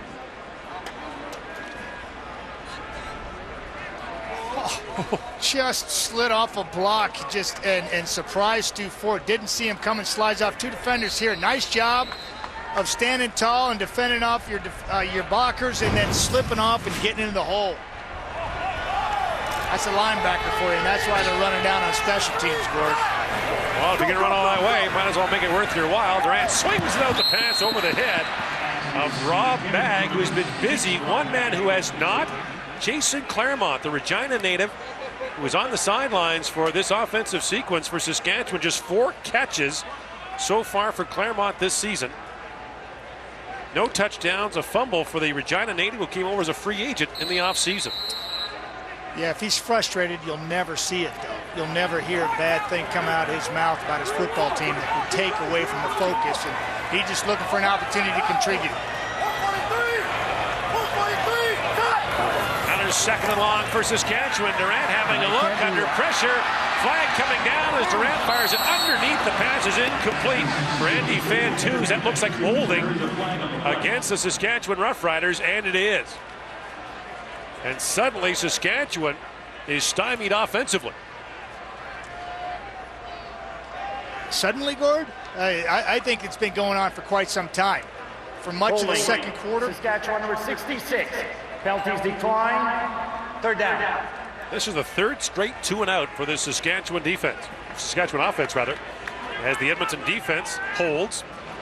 And once again, forces Jamie Borum to punt. There's Jim Daly, former head coach here in Saskatchewan, talking it over with Richie Hall. I've felt the momentum swing for quite some time now, and Edmonton has slowly crept back in this game, using that momentum, and basically the crowd's been taken out of the game for the last 17, 18 minutes of play. Great kick by Borum.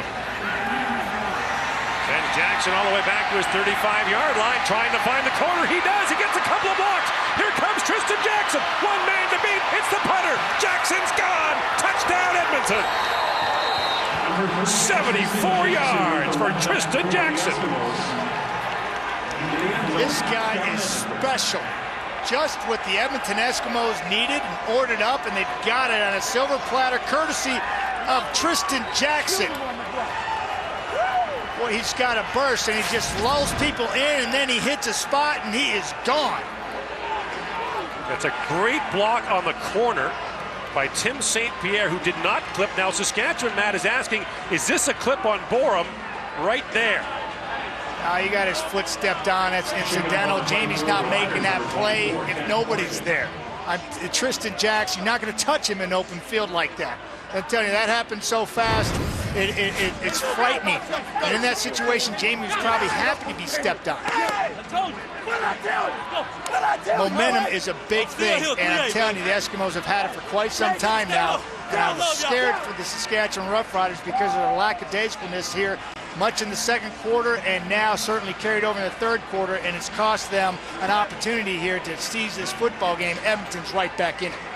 There's an injured Saskatchewan Roughrider down about the 20-yard line. It's Tad Cornegay who is shaken up. So this game begins, Matt, with Saskatchewan ahead 22-0.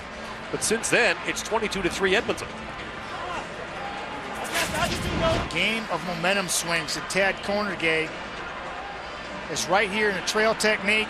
He's running untouched down the football field, and he just pulls up. He just pulls up. That looks like a calf to me. That looks like an Achilles. When you see a player in full flight like that, and he just pulls up, that looked like lower extremity, not in his hamstring, but low.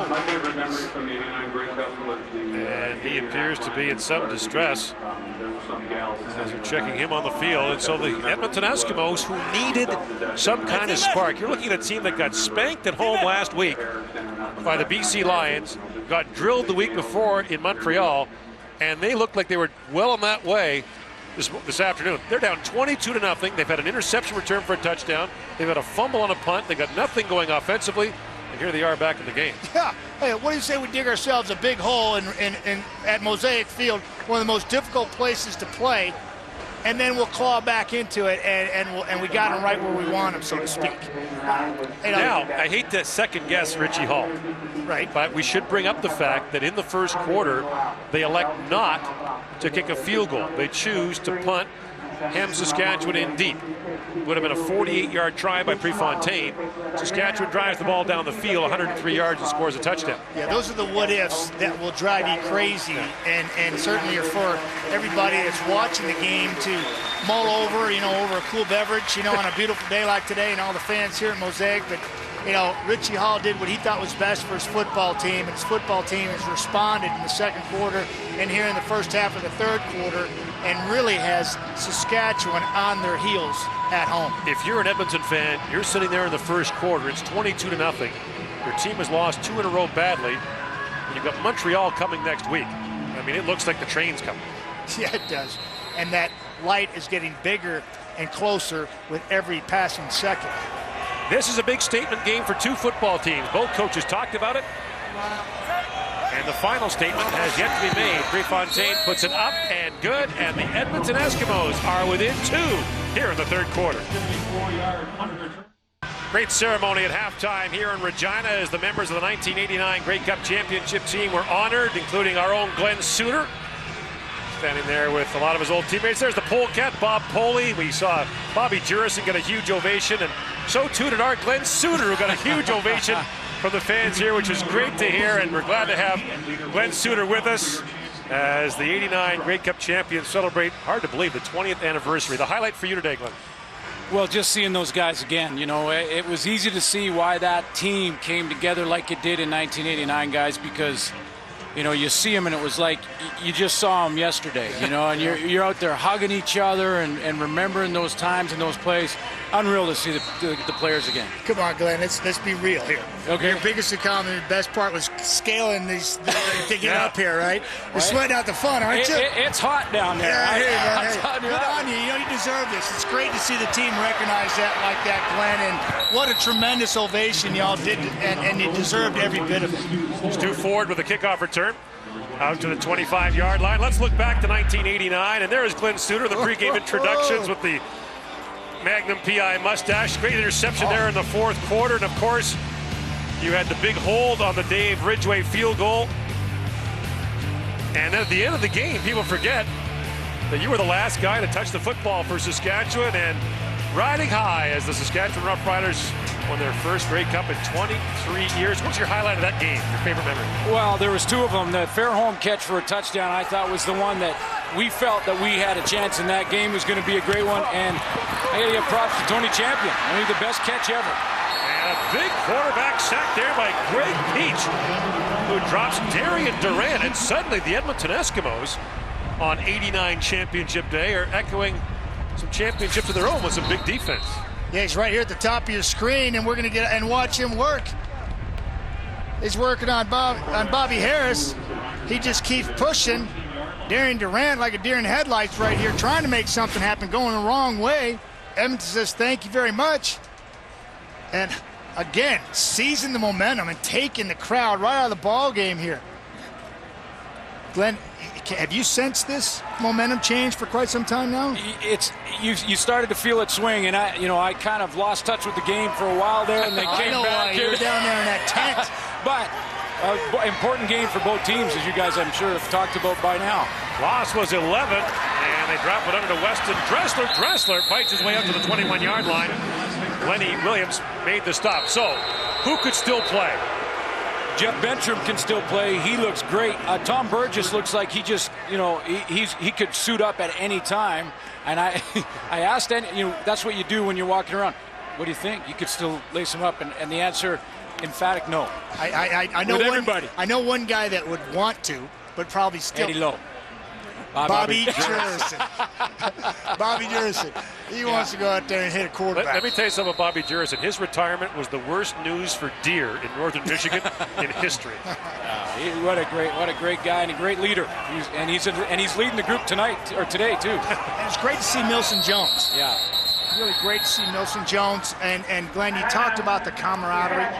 And that just doesn't leave, does it? It just doesn't go away. You know what? This is an issue for Saskatchewan now. Is late to come in is James Patrick. Saskatchewan did not have enough men on the field for the punt and forced to take a timeout.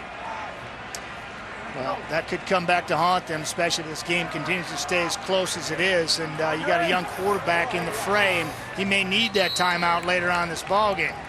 Darian Durant heard it from the fans here in Saskatchewan after this latest 2-and-out for the Riders. So Borum is back to punt, and the electrifying Tristan Jackson is back there for Edmonton.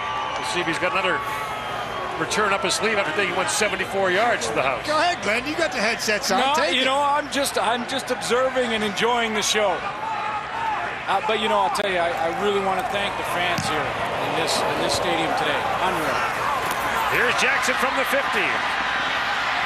Works his way up the field, and Donovan Alexander makes the stop, but the Eskimos will start in Saskatchewan territory when we come back after this. And Montreal, but the Riders are in the thick of that, but right now facing down this Edmonton offense, which starts at the Saskatchewan 47-yard line.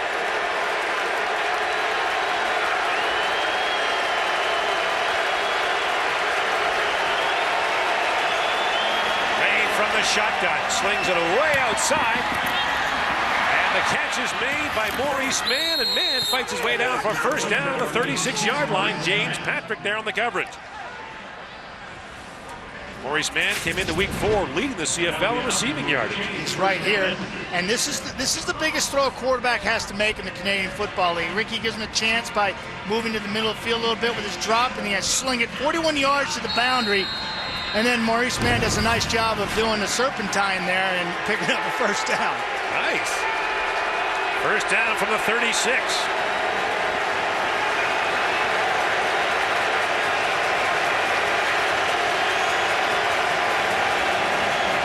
Ray, lots of time, has Stamps over the middle, drops it off underneath instead to Archie Whitlock. And Whitlock gets down to the 32 as Stevie Banks makes the stop on him. Mark, the gain is about 6. It'll be 2nd and 4 for Edmonton. That's what Edmonton has done well here for the last quarter and a half of play. Going back to the first half and the carry and continuing the second half here is being productive on 1st and 10. We've seen Saskatchewan's offense in 2nd and long situations for the last quarter and a half, and that's been the telltale sign of the momentum shift here in today's ballgame. Last 6 games for Ricky Ray against Saskatchewan, 3 touchdowns, 7 interceptions. He's got the Eskimos marching here. Drops it under to Stamps. And Stamps is the first down. A flag comes down as he gets down to the 16-yard line. Eddie Davis makes the stop on Stamps. And the flag is near the Edmonton backfield. And it's against Edmonton. A chop block, I believe, is the call. And Carlos Armour is down for Saskatchewan.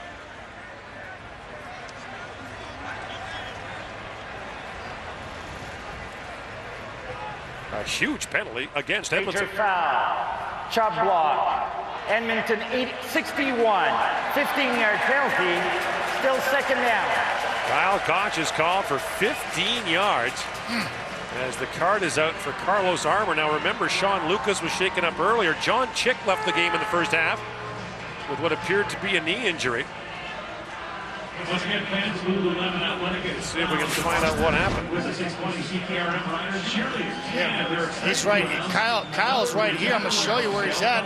And watch what he does here. Crazy front by Saskatchewan again. He picks up his man. And then bang, right there he goes low on Stevie Baggs. While he's engaged with the left tackle. Joe McGrath, very close play. And when the umpire in the pit like that, things happen fast, and you got to trust your instincts. And you've got one man standing tall and another guy going low on one of the best defensive ends this year in the league. And the flag came out. Very inopportune time for the Edmonton Eskimos, who just converted on a second and medium with a nice pass and catch and run from Ricky Ray to Fred Stamps. It's a 28-yard difference. Yeah.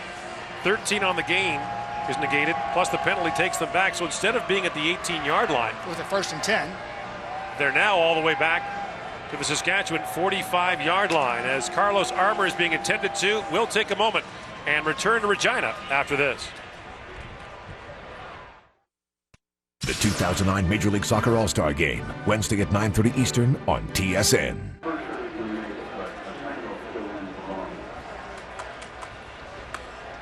As Carlos Armour is being attended to, let's send it down to Ray Morrison. We may see a little more of Luke Mullender as the day goes on here, Gord. As far as John Chick's situation is concerned, it is a joint sprain on top of the shoulder. As a result, he's all iced up, and he will not be back for the day. So we'll see how this defense rallies here without one of their leaders on the edge. I mentioned Carlos Armour is down and being attended to by the medical staff here in Regina.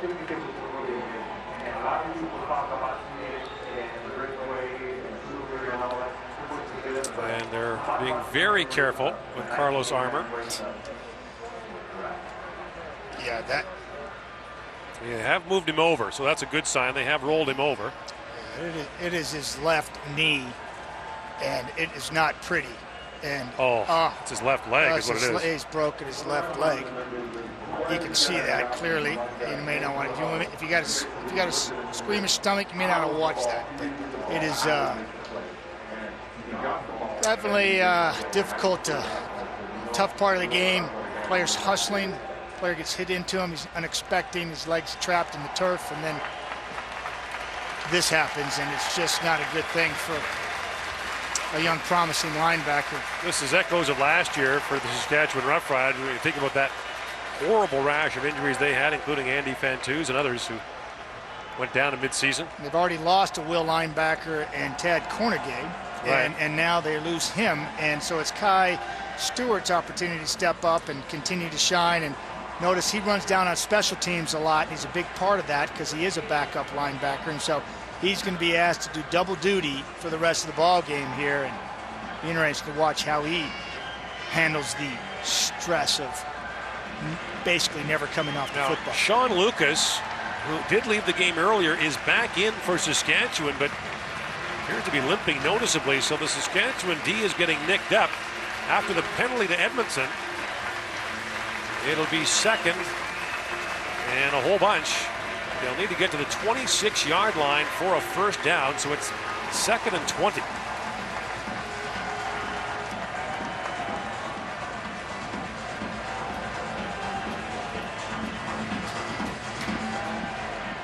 So that casts something of a pall in the proceedings, but now back to work go the Eskimos on 2nd and very long.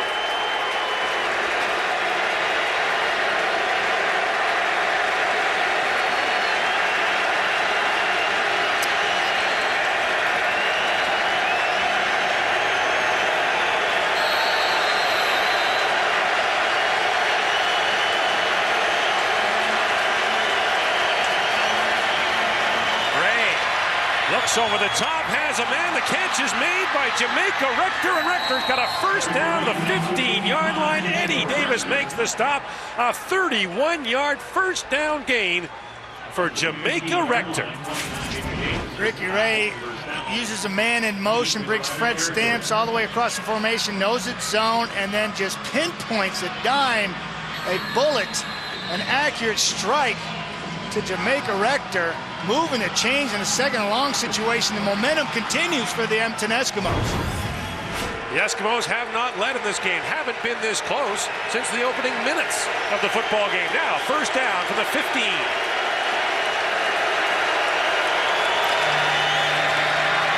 Ray has time, underneath he goes, and again it's Richter. Gets down about the 8-yard line. He'll be short of a first down. It's a pickup of 7. Ray Williams makes the stop for a suddenly undermanned Saskatchewan defense. That's right, and Ricky Ray, it's the difference in a veteran quarterback and a young quarterback experience-wise in Darian Durant. Second and long situation, he capitalizes and puts his team in a scoring position, a chance to take over the game, and then he converts on a 1st and 10, puts himself in a second and short. We just haven't seen Darian Durant capable of doing those things in today's ballgame. Second down. And the give goes to McCarty. He's very close to a first down as he gets inside the 5-yard line. So Calvin McCarty's back in, and Kai Stewart makes the tackle. Kid's got a nose for the yardsticks, the end zone. He's got a good feel for the game.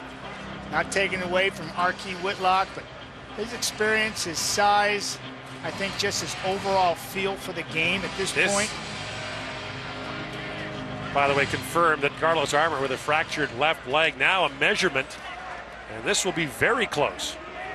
And the Eskimos appear to be about 6 inches short. Okay, now what do you do? Oh, I'm saying with momentum, you got like a guy like a Matthew Bertrand. Take the points and take the lead? You've got a Graham Bell, you know, who's extremely strong. I say you play a little smash mouth football and take advantage of that nicked up, banged up Saskatchewan defense. Richie Hall's going for it. 3rd and short from the 5-yard line. 8th play of the drive.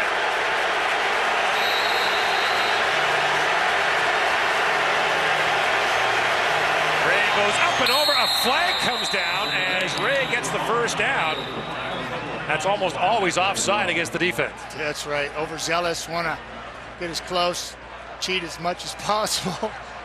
And they got caught cheating there, Gord. And it is against Saskatchewan. Offside. Saskatchewan number 72. Half the distance to the goal. First down. Kevin Scott. Looks pretty good there. Oh. They must have lined up offsides. But tough to tell. We're way up here. Head linesman down there. Made the call. First and goal, just outside the 2. Edmonton looking for its first lead. McCarty to the goal line. Touchdown. And the Eskimos have taken the lead for the first time on Calvin McCarty's 2-yard run. They topsy-turvied this thing, Gord. They completely have taken this Saskatchewan crowd out of the ball game. McCarty finds a little crease. I told you, he's got a great nose for the end zone. Feel for the game. Stretches out with his left arm, puts the ball over the goal line. Edmonton has their first lead. Second touchdown of the game for McCarty. His 4th of the season in 4 weeks.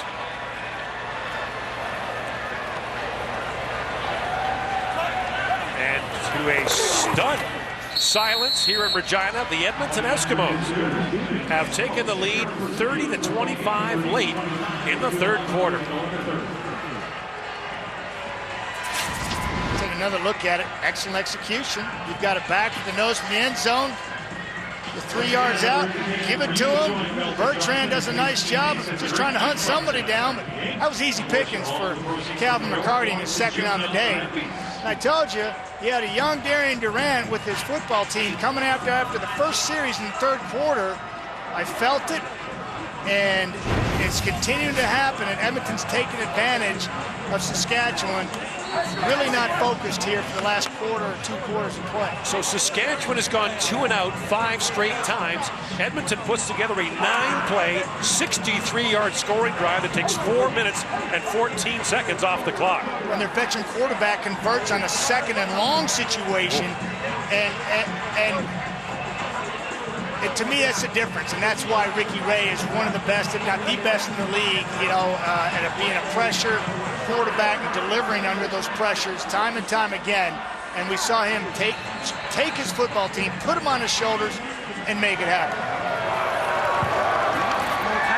Fontaine kicks it off, and this is Stu Ford once again from the 10-yard line. He got drilled last time out.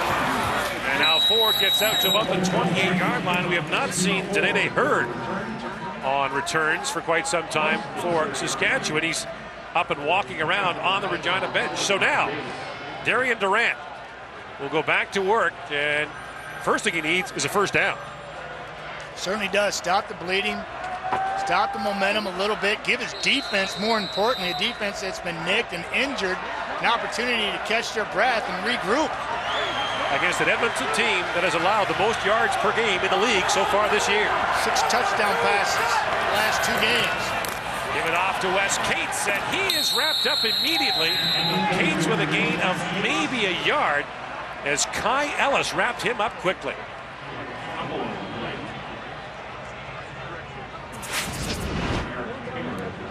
Kai Ellis at the top of your screen. I mean, that's just athleticism. That's what, and Kai Ellis is pretty much a straight-ahead type of player. And he just came unblocked, nobody forcing the edge, and he came down and made a nice play. Another 2nd and long for Saskatchewan. Ran back to throw against a 3-man rush. Fires it underneath, bang, makes the catch, close to a first down to the Saskatchewan 42-yard line.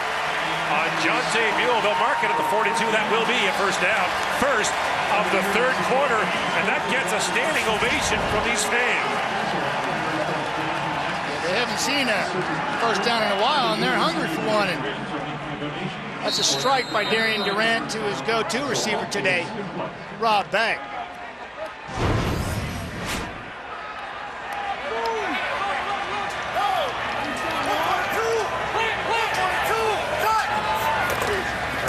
To Cates. Under pressure, fires it out.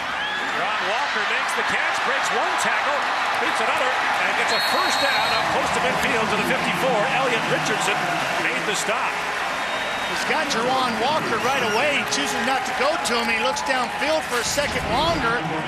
Ron is just to the left. He's playing wide out to Darian's left, and he chooses not to go to him. Looks upfield. Jerron's now got to break a tackle, breaks 2 or 3 of them, picks up another first down for Saskatchewan. Look a little bit like another number 80 that used to play for Saskatchewan. Don Narcisse used to do that a time or 2. That's a high praise right there, Gordon Miller. Barring a penalty, final play of the quarter. Durant over the top, has a man, Claremont! His first catch of the game. Good for a first down at the Edmonton 23-yard line. Late to the party. Claremont turns in a huge play. The Riders down by 5 with a 4th quarter to come.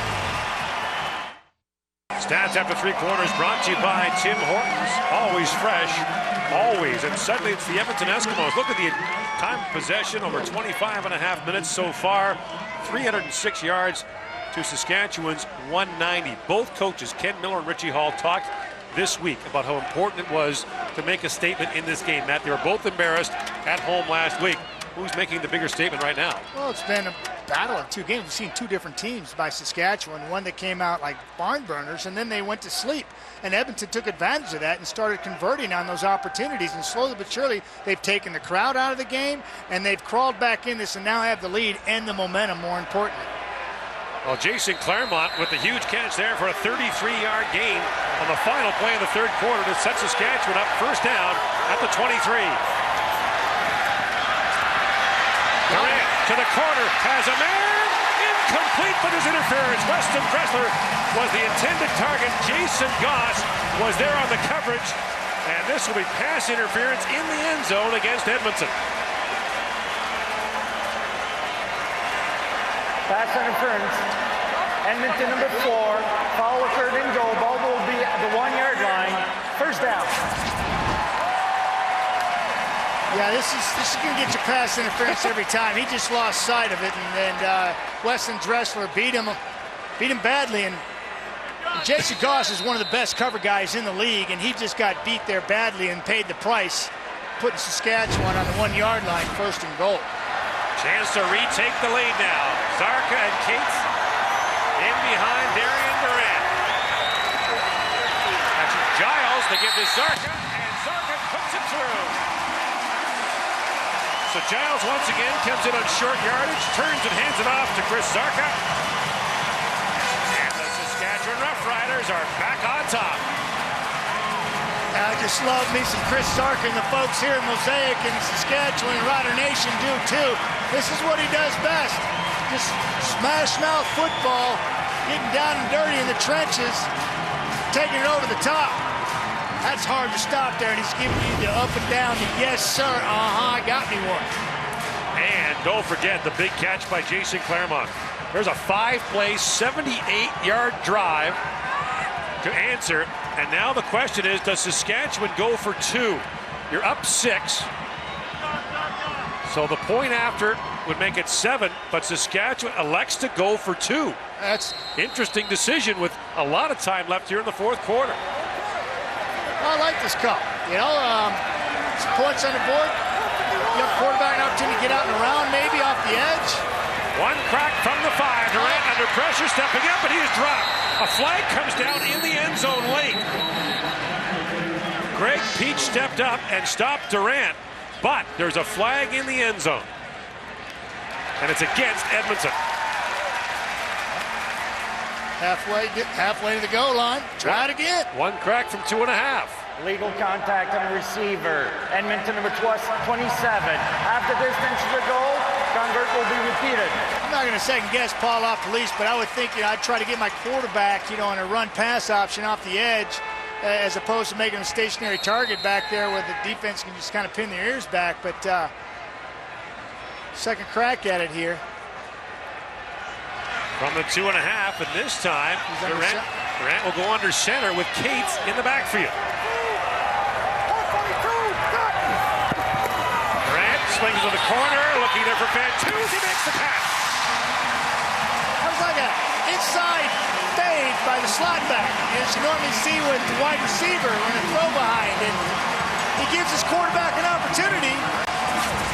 Or the quarterback gives his receiver an opportunity to catch the ball by spotting it here. And this is by design. Just throw it out there. Receiver knows the ball's coming. Defenders in a trail technique. Eyes are not on the ball. Andy Fantus makes a relatively simple play. Gets a 2-point convert. There's a big coaching decision. So now Saskatchewan takes the 33-30 lead. So the lead is now 3 instead of 1. We got us the ball game. Good way to finish off week 4 of the Canadian football season. No kidding, huh? This did not look like we were headed for about 2 hours ago. A lot of crazy things happen here at Mosaic Field, and I can guarantee it, no matter win or lose as an opponent, you will know you've been in a ball game. And here is the Saskatchewan drive, which starts with the catch by Jerron Walker. Then it's Claremont with the big game. The pass interference call.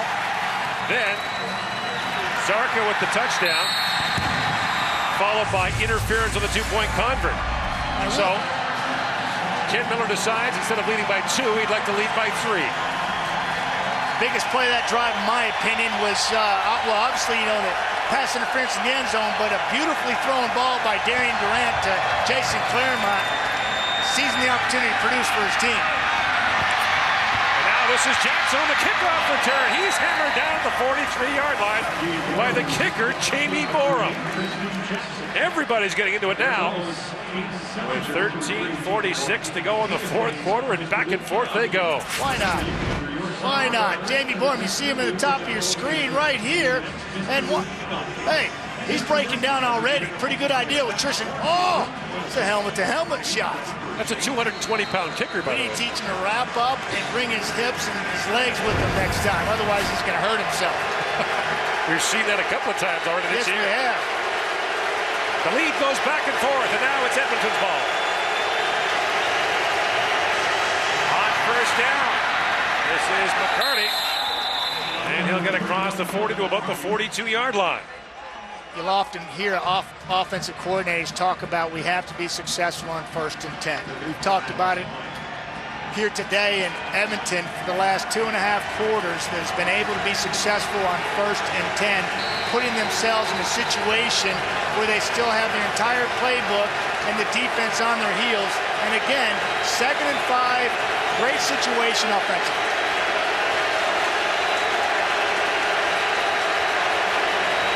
Draw play.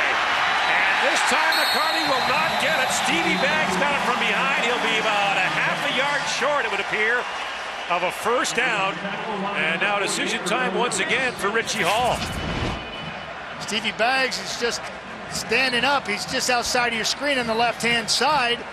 And he's going to redraw, squeeze it. Does a nice job of getting back in there, diving at the legs of Calvin McCarty, forcing a punt situation. It's a yard and a bit, and so Hall will send out Prefontaine as Weston Dressler goes back to receive. And some confusion by Saskatchewan, players late getting off the field, and they just do.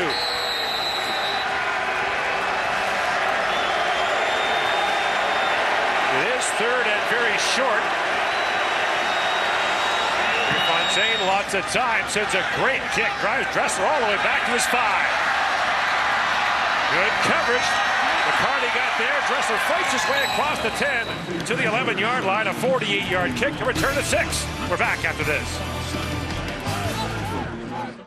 Been looking back to 1989. Remember this pass from Ken Austin to Ray Elgard as the lead went back and forth at Skydome in the 89 Grey Cup.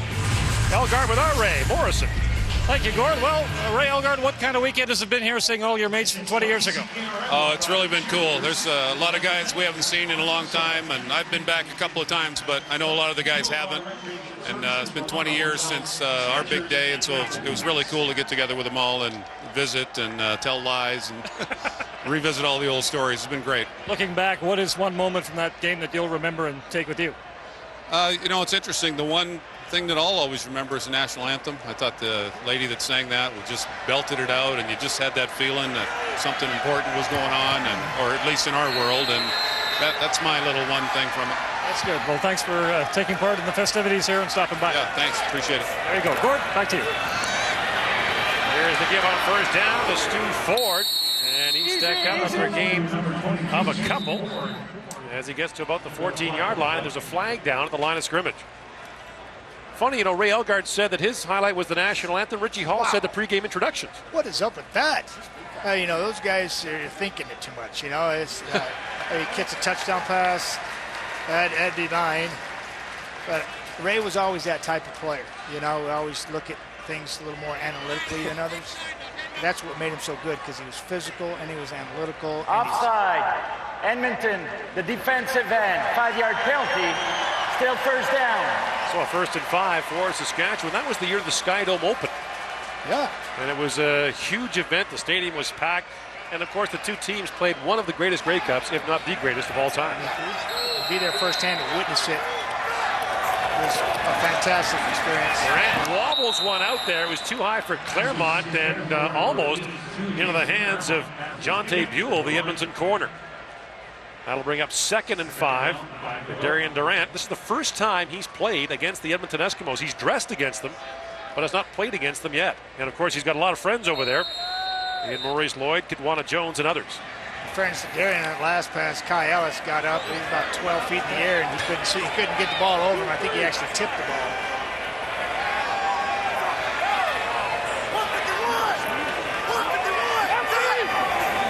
On 2nd down, Durant thought about running and then got stuffed. Peach started it, and the play was finished by Dario Romero. And Saskatchewan will punt. Oh. Greg Peach comes all the way over from the left side, and this is a kill shot on a quarterback. He's right here. Watch him come all the way over on a stunt, right into the hole, and meets Darian Durant head to head. Say hello to my little friend. That's great defense. That's a nice stunt at the perfect time. That's a big stop by the Edmonton D, which forces Borum to come out and punt from inside his end zone. Guarantee it. Darian Durant did not see that one coming because that came from 3 gaps over. And then as he's flying through a hole, there's a big defensive tackle in your face. Tristan Jackson waits for it at midfield. And Borum's going to give up a safety. So the chess match continues. And the fans here in Regina, not a big approval rating for this. But the Edmonton Eskimos now trail by 1. Reed, a gentleman in every respect. And now he watches his old team having surrendered a safety. Now forced to kick off from the 25, not the 35-yard line. This is the new rule in the Canadian Football League designed to perhaps inhibit some of the safety surrendering. So Borum will send that down. And this is Jackson from his 25-yard line. So you give up 2, and Jackson gets his way close to midfield to the 54-yard line. And now it's Saskatchewan up by 1, but Edmonton still has great field position. Yeah, so if you look at it, Gord, you know, you give up the 2, you know, as opposed to punting from your own end zone. And we know Borum can hit 55, 60-yarders. Good coverage. May a differential of maybe a 5 or 10 yards here because based on the kickoff from the 25-yard line and the return, only a difference of about maybe 5, maybe 10 yards for 2 points. Is that a big enough concession and difference in field position to justify that? On first down, Ray sets up the screen, drops it off to McCarty. He's across midfield, inside Saskatchewan territory to the 49-yard line, a gain of 6 yards.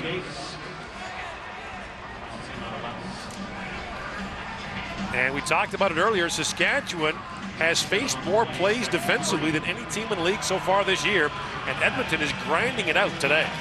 Grinding it out, great use of the run game. You know, they interspersed Whitlock with McCarty. Now they got the screen game going. The Rays converting on 2nd and long, put themselves in 2nd and short. They're in a rhythm. And they'll give it off to McCarty on 2nd and short. And it'll be very close. He needs the 46-yard line. Where did his second effort get him? And if you think he's a half-yard short, then what? This is the situation we saw in the first quarter where Hall elected to punt and stick the Riders inside their 10-yard line instead of trying a 48-yard field goal. They marked the ball outside the 46. Or about the 47-yard line. I think the slide rule today for all the I've already had one mathematical fumble, so Gord, Richie Hall and Ken Miller going toe-to-toe in a chess match. And it's fun to watch. This is football at its best here. Coaches going at it, strategy, solid play, people stepping up, making plays, answering the call when called upon. I say they go for it here because it's going to be a little short. You think they go? I said they go. They got the momentum. The field goal try would be long. It would be about 53 yards. I didn't like what I saw with Ricky Ray diving over the top last time he was in there. He used to do that all the time. Extend the ball. No, not extend the ball. Extend the ball. They can knock that out. You got one place you don't want to be, Gord, is down there in that short yardage situation. You got 24 guys bunched up in an 8-yard area playing smash mouth football, and all kinds of stuff breaks loose down there. This is a tough one. So it would be about a 54-yard try. That is Prefontaine's career longest. He hit it last year for Edmonton. They got Graham Bell in there. That tells me the bigs are in. Yeah, it's the short Ray's in. The short yardage team is in, and Edmonton is going for it on 3rd and short. Should get pretty loud in here, Gord.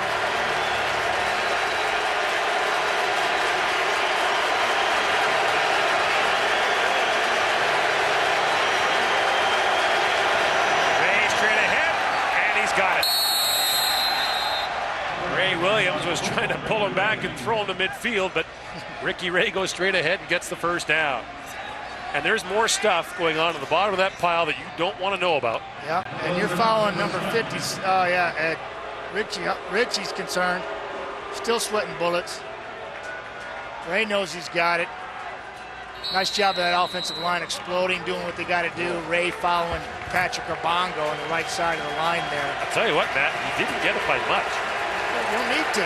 He got a yard. He got a yard and a little bit. First down, Edmonton. Clock running under 10 minutes in the fourth quarter.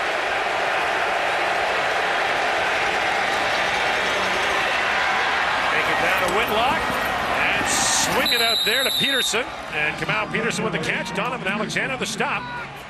And that'll be another Edmonton first down at the Saskatchewan 33-yard line. This is something you respect, maybe a Kerry Joseph, maybe a Henry Burris, pull the ball, and Kamau Peterson is all alone because Ricky Ray does a nice play fake and spots it on number 8. Easy first down. Marching on a defense that has got to be tired, Gord Miller. On a very hot day. Also undermanned with a couple of key injuries. First down, Edmonton. And the whistle sounds before the ball is snapped. Ricky Ray talked to us yesterday about critical mistakes at bad times and said, this is not a hard game to understand. It's an execution sport. Down violation. Edmonton number 15. 5-yard penalty. Hey, this is a pet peeve of mine, Gord. As a quarterback, you take pride in not getting these and managing the game and the clock. And you're staring at those 2 end zone clocks with 20 seconds on them. And that is your job to be able to get that ball up before that clock runs out. And Ricky's got to be upset with himself there.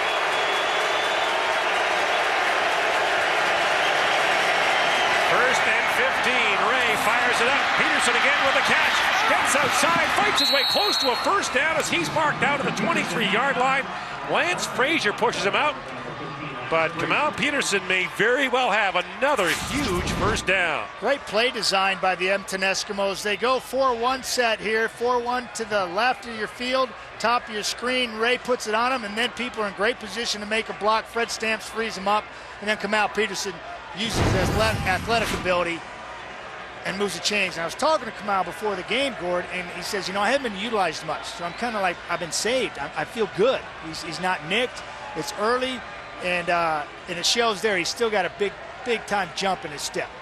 He only had 10 catches in the first 3 games of the year, 6 this afternoon. And they will mark this millimeters short of a first down. It'll be second and short. And this is where our friend, the late Ron Lancaster, would say, go to the end zone. Free shot at the end zone on second and short. I like that thinking. I like that. I'd do it too. Yeah, I'd take a shot. I'd load him up. I maybe load up one side. It looks like you're going short yardage here, though. Now 3 men on the wide side of the field. Ray takes it ahead. There's a flag down. And as Ricky Ray moves ahead for a first down, that'll be offside against Saskatchewan. But the clock now down to 8:17 in the fourth quarter.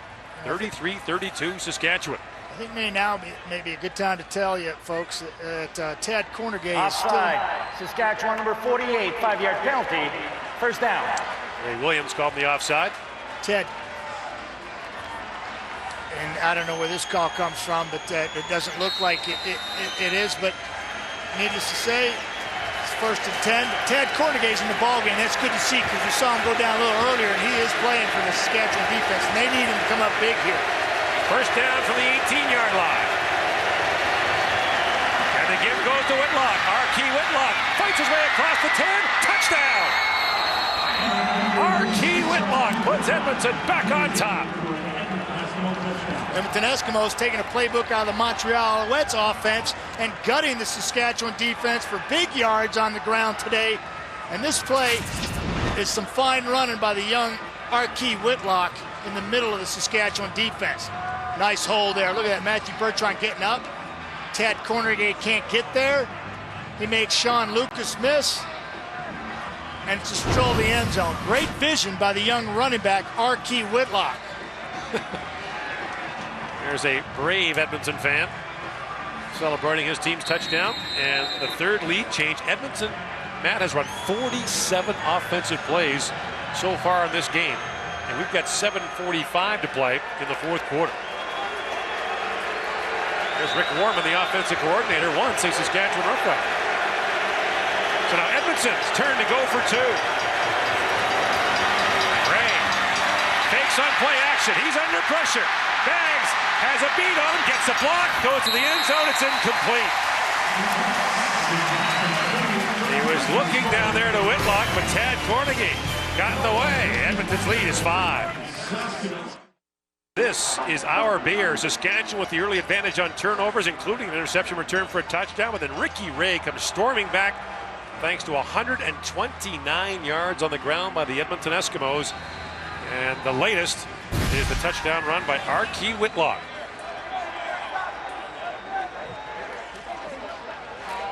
And this is Stu Ford from his 10.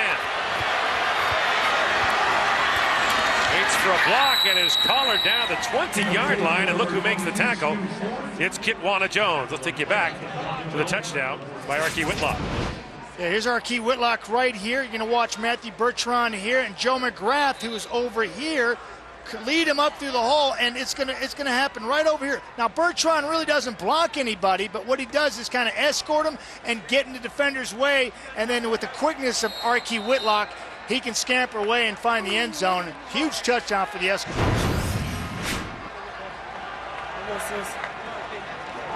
First down now, Saskatchewan from just outside its own 20-yard line, and there's been not much for the Riders here in the second half, and not much doing there.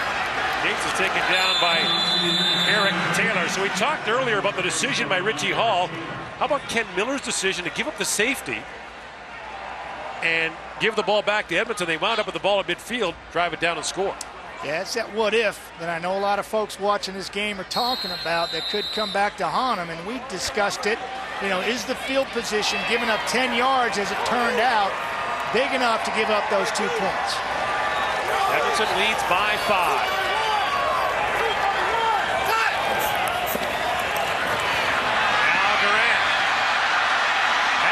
Look out. Kitwana Jones makes the play, much to the displeasure of the fans here in Regina. Yeah, Kitwana Jones, he's right here. There he is, folks. Just keep your eye on him. A lot of running going on. Spying. He's spying Durant. That's his job. Bang. Uses his speed. Durant loses his feet. He's there to corral him. Well, you know what? Not the first time he ran someone down this week. If you missed it earlier, Kitwana Jones saw a man steal a woman's purse and her computer, ran the guy down, got on his car at like 7 in the morning, ran the guy down. 7 in the morning? They're calling him Batman. Yeah, like a dog, you know, chasing after a car. No stretching, no warm-up, just bang, out of the gate. Down goes the robber. The alleged robber, yes. I should say. Now Borum. End over end kick. Taken down to midfield and fumbled. The kick is fumbled by Jamaica Rector, and it's Saskatchewan ball at midfield. And there's another huge turnover for the Riders. Jamaica Rector, I don't believe, had returned a punt yet in this football game. He's carrying it like a wide receiver, too. One hand, simultaneously. Well, now, hang on. Is Edmonton going to challenge this? Was he down? I think they should. No, be a good challenge. Be a good challenge, though. There's his knee. Nice job by Aaron Wagner getting down there and make that happen. Close. No, the ball's out. Right there. Wagner's left shoulder causes the ball to come out. Huge turnover. Richie Hall has thrown the challenge flag, however. So they will have a look, but it's Saskatchewan football on just its own side of midfield. So Jamaica Rector comes out to return a punt and fumbles it. Edmonton is challenging the ruling. Ball is out right here. Fumbled the ball before he was down by you can definitely see that his knees are not on the ground and the ball is already out of his hands. Call will stand in the field. Saskatchewan will get a huge turnover, adding to the total here at Mosaic. Well, Jamaica Rector had not returned a punt so far this season.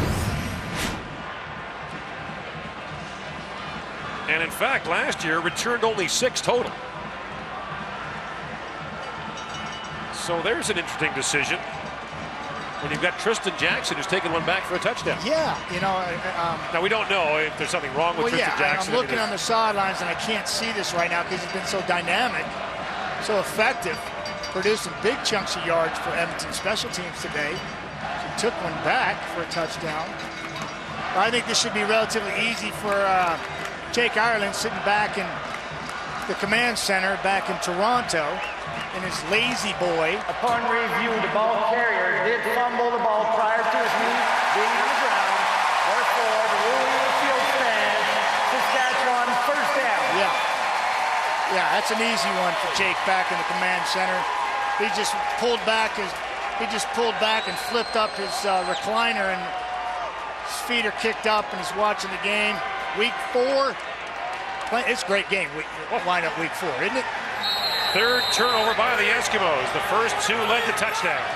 One was an interception for a touchdown. Now Durant slings it way out to back. He's got the first down to the Edmonton 45-yard line. The catch made by Rob Bagg. Why not? Go to the Queen's product. He's having a day. He is having a day. It's a long throw. Again, they moved the pocket for Darian Durant. Here's Bagg right here. He's going to go find that soft spot in the zone. He's been sleeping on the sidelines. Goes up, turns around, attack your area of the coverage, get your depth, turn around. Quarterback put the ball where he needed to. First down. Saskatchewan was looking for more production from its so-called edge receivers, getting it today. Down by 5 with just over 5 to play. Now Durant has trouble. He's got Kai Ellis all over him and fires that into row 1, and that'll bring up 2nd and long. Maybe the best throw he's had all day. No production on that play, but certainly didn't take a loss and put his team in a 2nd and long situation, which they found themselves in a bunch today, certainly in the 2nd and 3rd quarter. They got a chance here to convert on 2nd and 10. This is the play that separates the great quarterbacks from the average quarterbacks, when you're able to do this and convert on 2nd and long at this time of the game.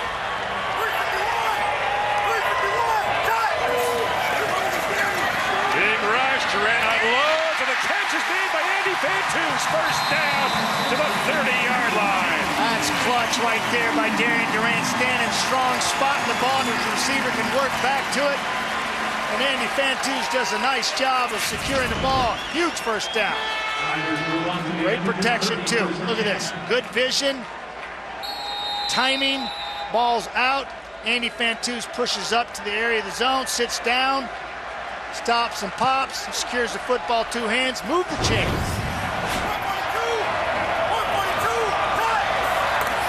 On first down, the give goes to Wes Cates, and he is wrapped up quickly by Elliot Richardson, who limits that gain to a couple. Another 2nd and long.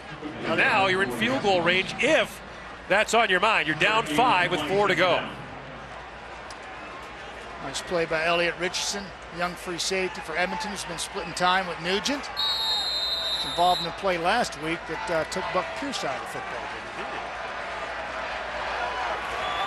Richardson, the former Acadia Axeman. 2nd and long. Durant, lots of time. Drops underneath. Zarka fights his way across the 20, very close to a Saskatchewan first down as Jason Goss makes the stop. He needed the 19. He got the 20, but this is going to be very, very close, Matt. And Ken Miller may have another decision to make. This is not a good feeling if you're Jason Goss. You've got Chris Zarka out on a screen pass who weighs 235, 240. Jason Goss going about $185. You got to come up and make one of the biggest tackles at the most critical time of the game. Did a nice job of forcing his 3rd and short. Hey, about 1.5 feet, so? Not a question. You go. You go for it on 3rd and 20. What am I asking you for? No, you don't need 3. You need a touchdown. You may not get a chance the way Edmonton's been running the football and controlling the line of scrimmage here the last 3 quarters. We've had 3 lead changes in the 4th quarter so far. I'm glad to be here with you, Gordon, witnessing this awesome game. This is what it's all about.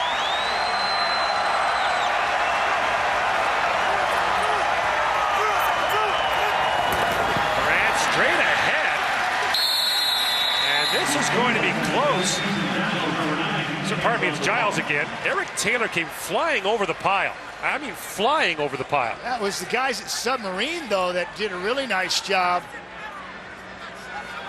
Dario Romero, who's just to the right of the center. And they don't like the spot. And where it is right now, they're short. They marked the ball just across the 20. I'm saying first down. I'm saying first down. Really? The young eyes right here. I'm saying first down. 5 years older than me. All right, so.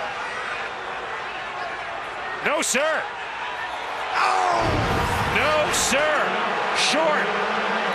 And it's a turnover on downs. Giles is apoplectic, and Ken Miller is going to challenge. Ken Miller's going to challenge the spot. Weston Drescher was out there helping him too. He's not happy with the spot either. And this is a good call. Critical time for your team. All right, biggest so have play a of the look. game. If you can see this, yeah. Jake may need an MRI to figure out where this ball Jake's is. up out of his recliner now.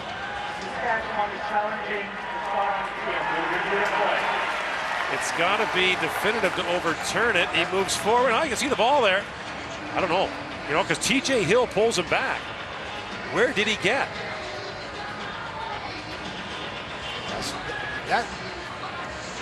That's just it. I can't tell where he's at there, but then he gets the helmet on the football. I think that was Richardson's helmet that hit him.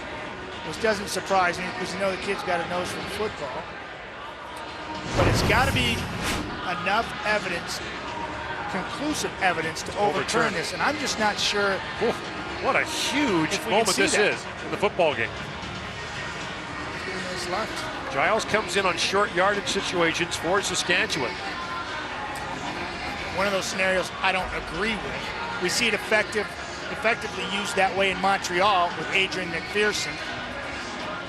Giles has put the ball last week on the ground in this situation. Okay, here's the call.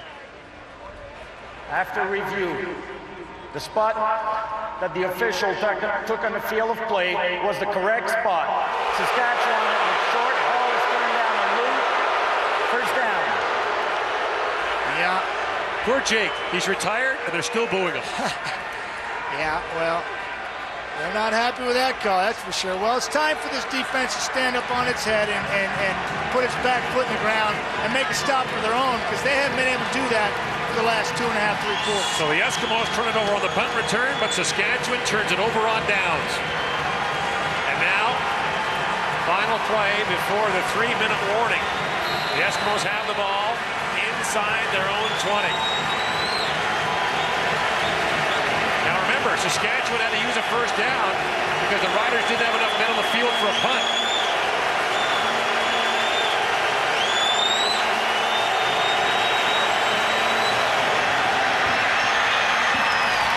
And there is Whitlock, who takes it out to the 25-yard line. That'll be the final play before we proceed with the end of the fourth quarter. It should be great.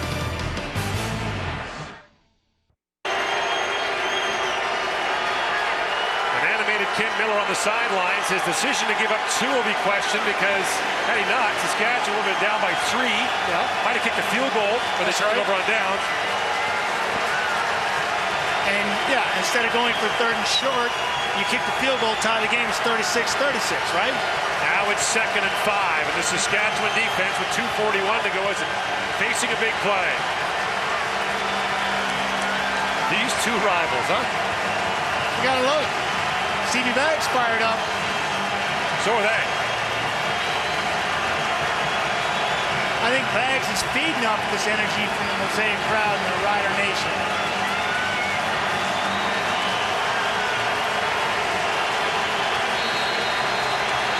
Very smart fans here in Saskatchewan. They understand the importance.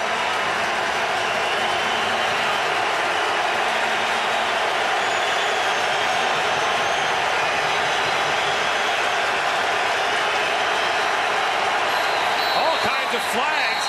It looked like Scott might have jumped, but they're indicating that Edmonton moved first. And it is procedure against the Eskimos.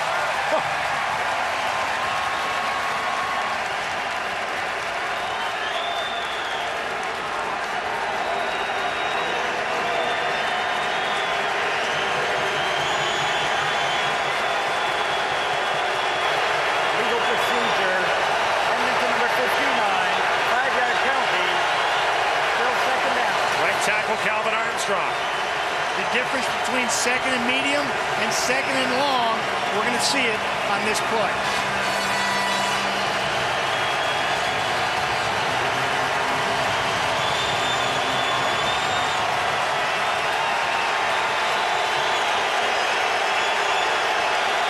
On their feet.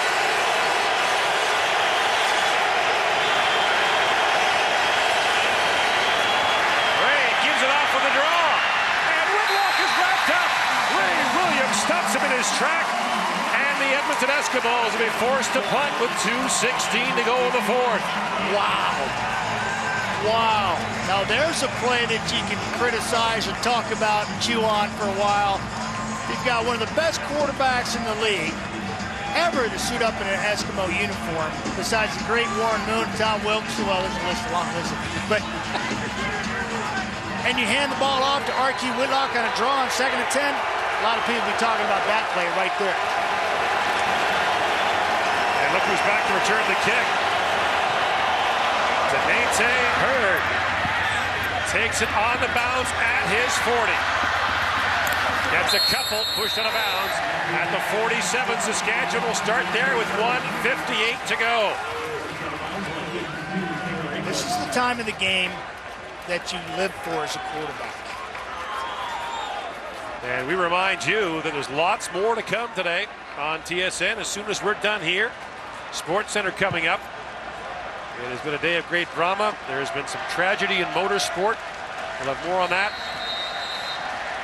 And more from this game between Saskatchewan and Edmonton as they close out week number 4. First down, Saskatchewan. And Durant from the shotgun. Look out under pressure. And again, he had a face full of Kai Ellis. And the pass falls incomplete.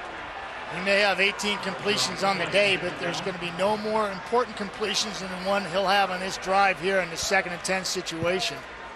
This is the one he needs most. It's what you live for, Gord, as a quarterback, as players. Standing on the sidelines, Brian Kelly told me early in my career, he says, Matt, this is the part of the game. This is why we play the game. Let's go out there and make it happen. Just confidence. 241. Durant. Lots of time, has a man, can't get it to Walker. Now moves ahead, Durant, first down. Kidwana Jones makes the stop, but not before a scrambling first down to the Edmonton 50. Reminds me of Tom Burgess back in the day when he needed the most. Burgess would do the same thing. He'd gut you up the middle when you just forgot about him. Remember, Darian Durant had 2 carries for 19 yards in the first half, and that's his biggest one of the day, moving the chains, the most critical part of the game. Clock continues to run, and remember, Saskatchewan does not have a timeout.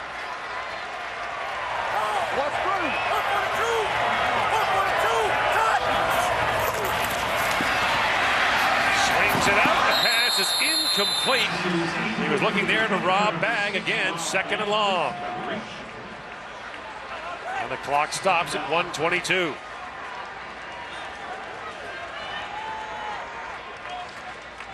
Yeah, and quite honestly here, Darian Durant and Saskatchewan Roughriders could find themselves into a 3-down situation here where, you know, just pick up half here on 2nd and 10 and then go get it on 3rd and medium.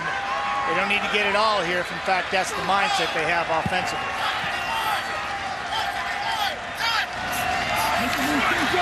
Durant under pressure, steps up, he's loose again.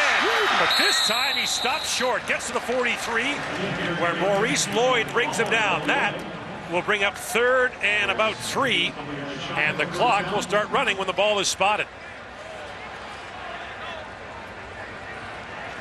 Clock's really not the enemy here. It's just this 3rd and 4 situation, and Saskatchewan is definitely in the 3-down situation, and ball game's on the line.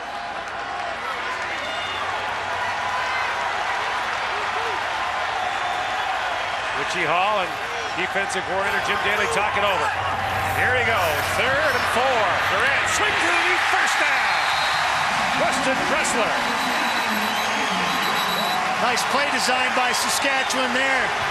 Dragging Andy Fantus underneath the formation. Now wait, they're calling it incomplete. One official says incomplete. And that's the ruling on the field. Have a look.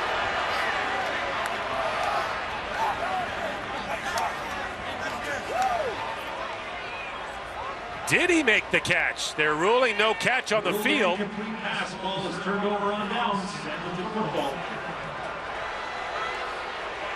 Stunned at Mosaic. Wow.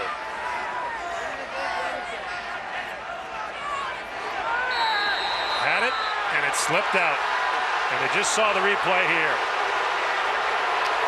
Saskatchewan players are calling for Ken Miller to throw his challenge flag. He does not. Whitlock stymied on first down at the 43.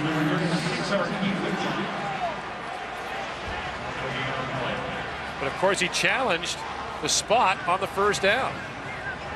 Don't have a timeout either, do they, Gord? Nope. Come back to haunt him. That's what Miller was telling his players. Had it. Didn't have it. I think it was the hit that jarred the ball loose by Mo Lloyd that actually made the difference on that play. Clock is running. 40 seconds to go in the fourth quarter.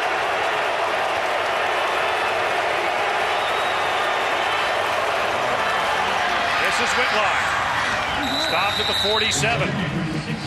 31 seconds to go. They'll spot it and then start running.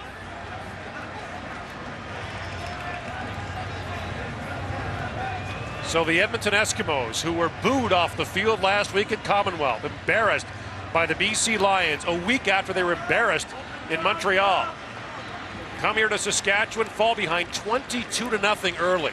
It looks like the roof is caving in, not just in the game, but their season.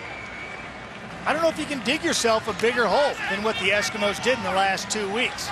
And to claw back the way they did, hats off to Richie Hall's team to make that happen and give themselves a chance to win on the road. A tough place to play at Mosaic.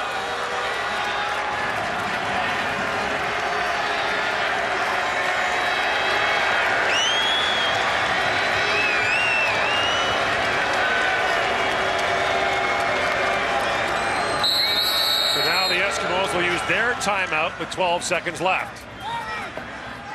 Bring the house here. I may not even put anybody back in return situation. I just may bring him up to line of scrimmage and send all 12.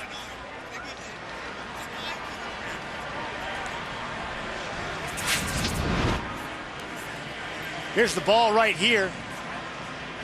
Not secured as Weston Dressler tries to corral it with some Mo Lloyd all over the top of him. Correct call by the official on the field. And you wouldn't expect that from a receiver like Weston Dressler in a key situation like that, because he's been money for the Riders.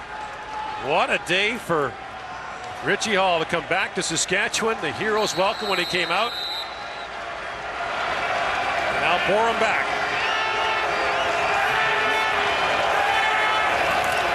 Third back to receive. It's a low driving kick. It's over his head. From his goal line. Does Saskatchewan have a miracle in it? Hurd gets to the corner, needs a block. And does not get it. And the Edmonton Eskimos with an improbable win in Regina, 38-33, defeat the Saskatchewan Roughriders on a day of emotion and ultimately jubilation for that former Rider. Here's Dave Randorf.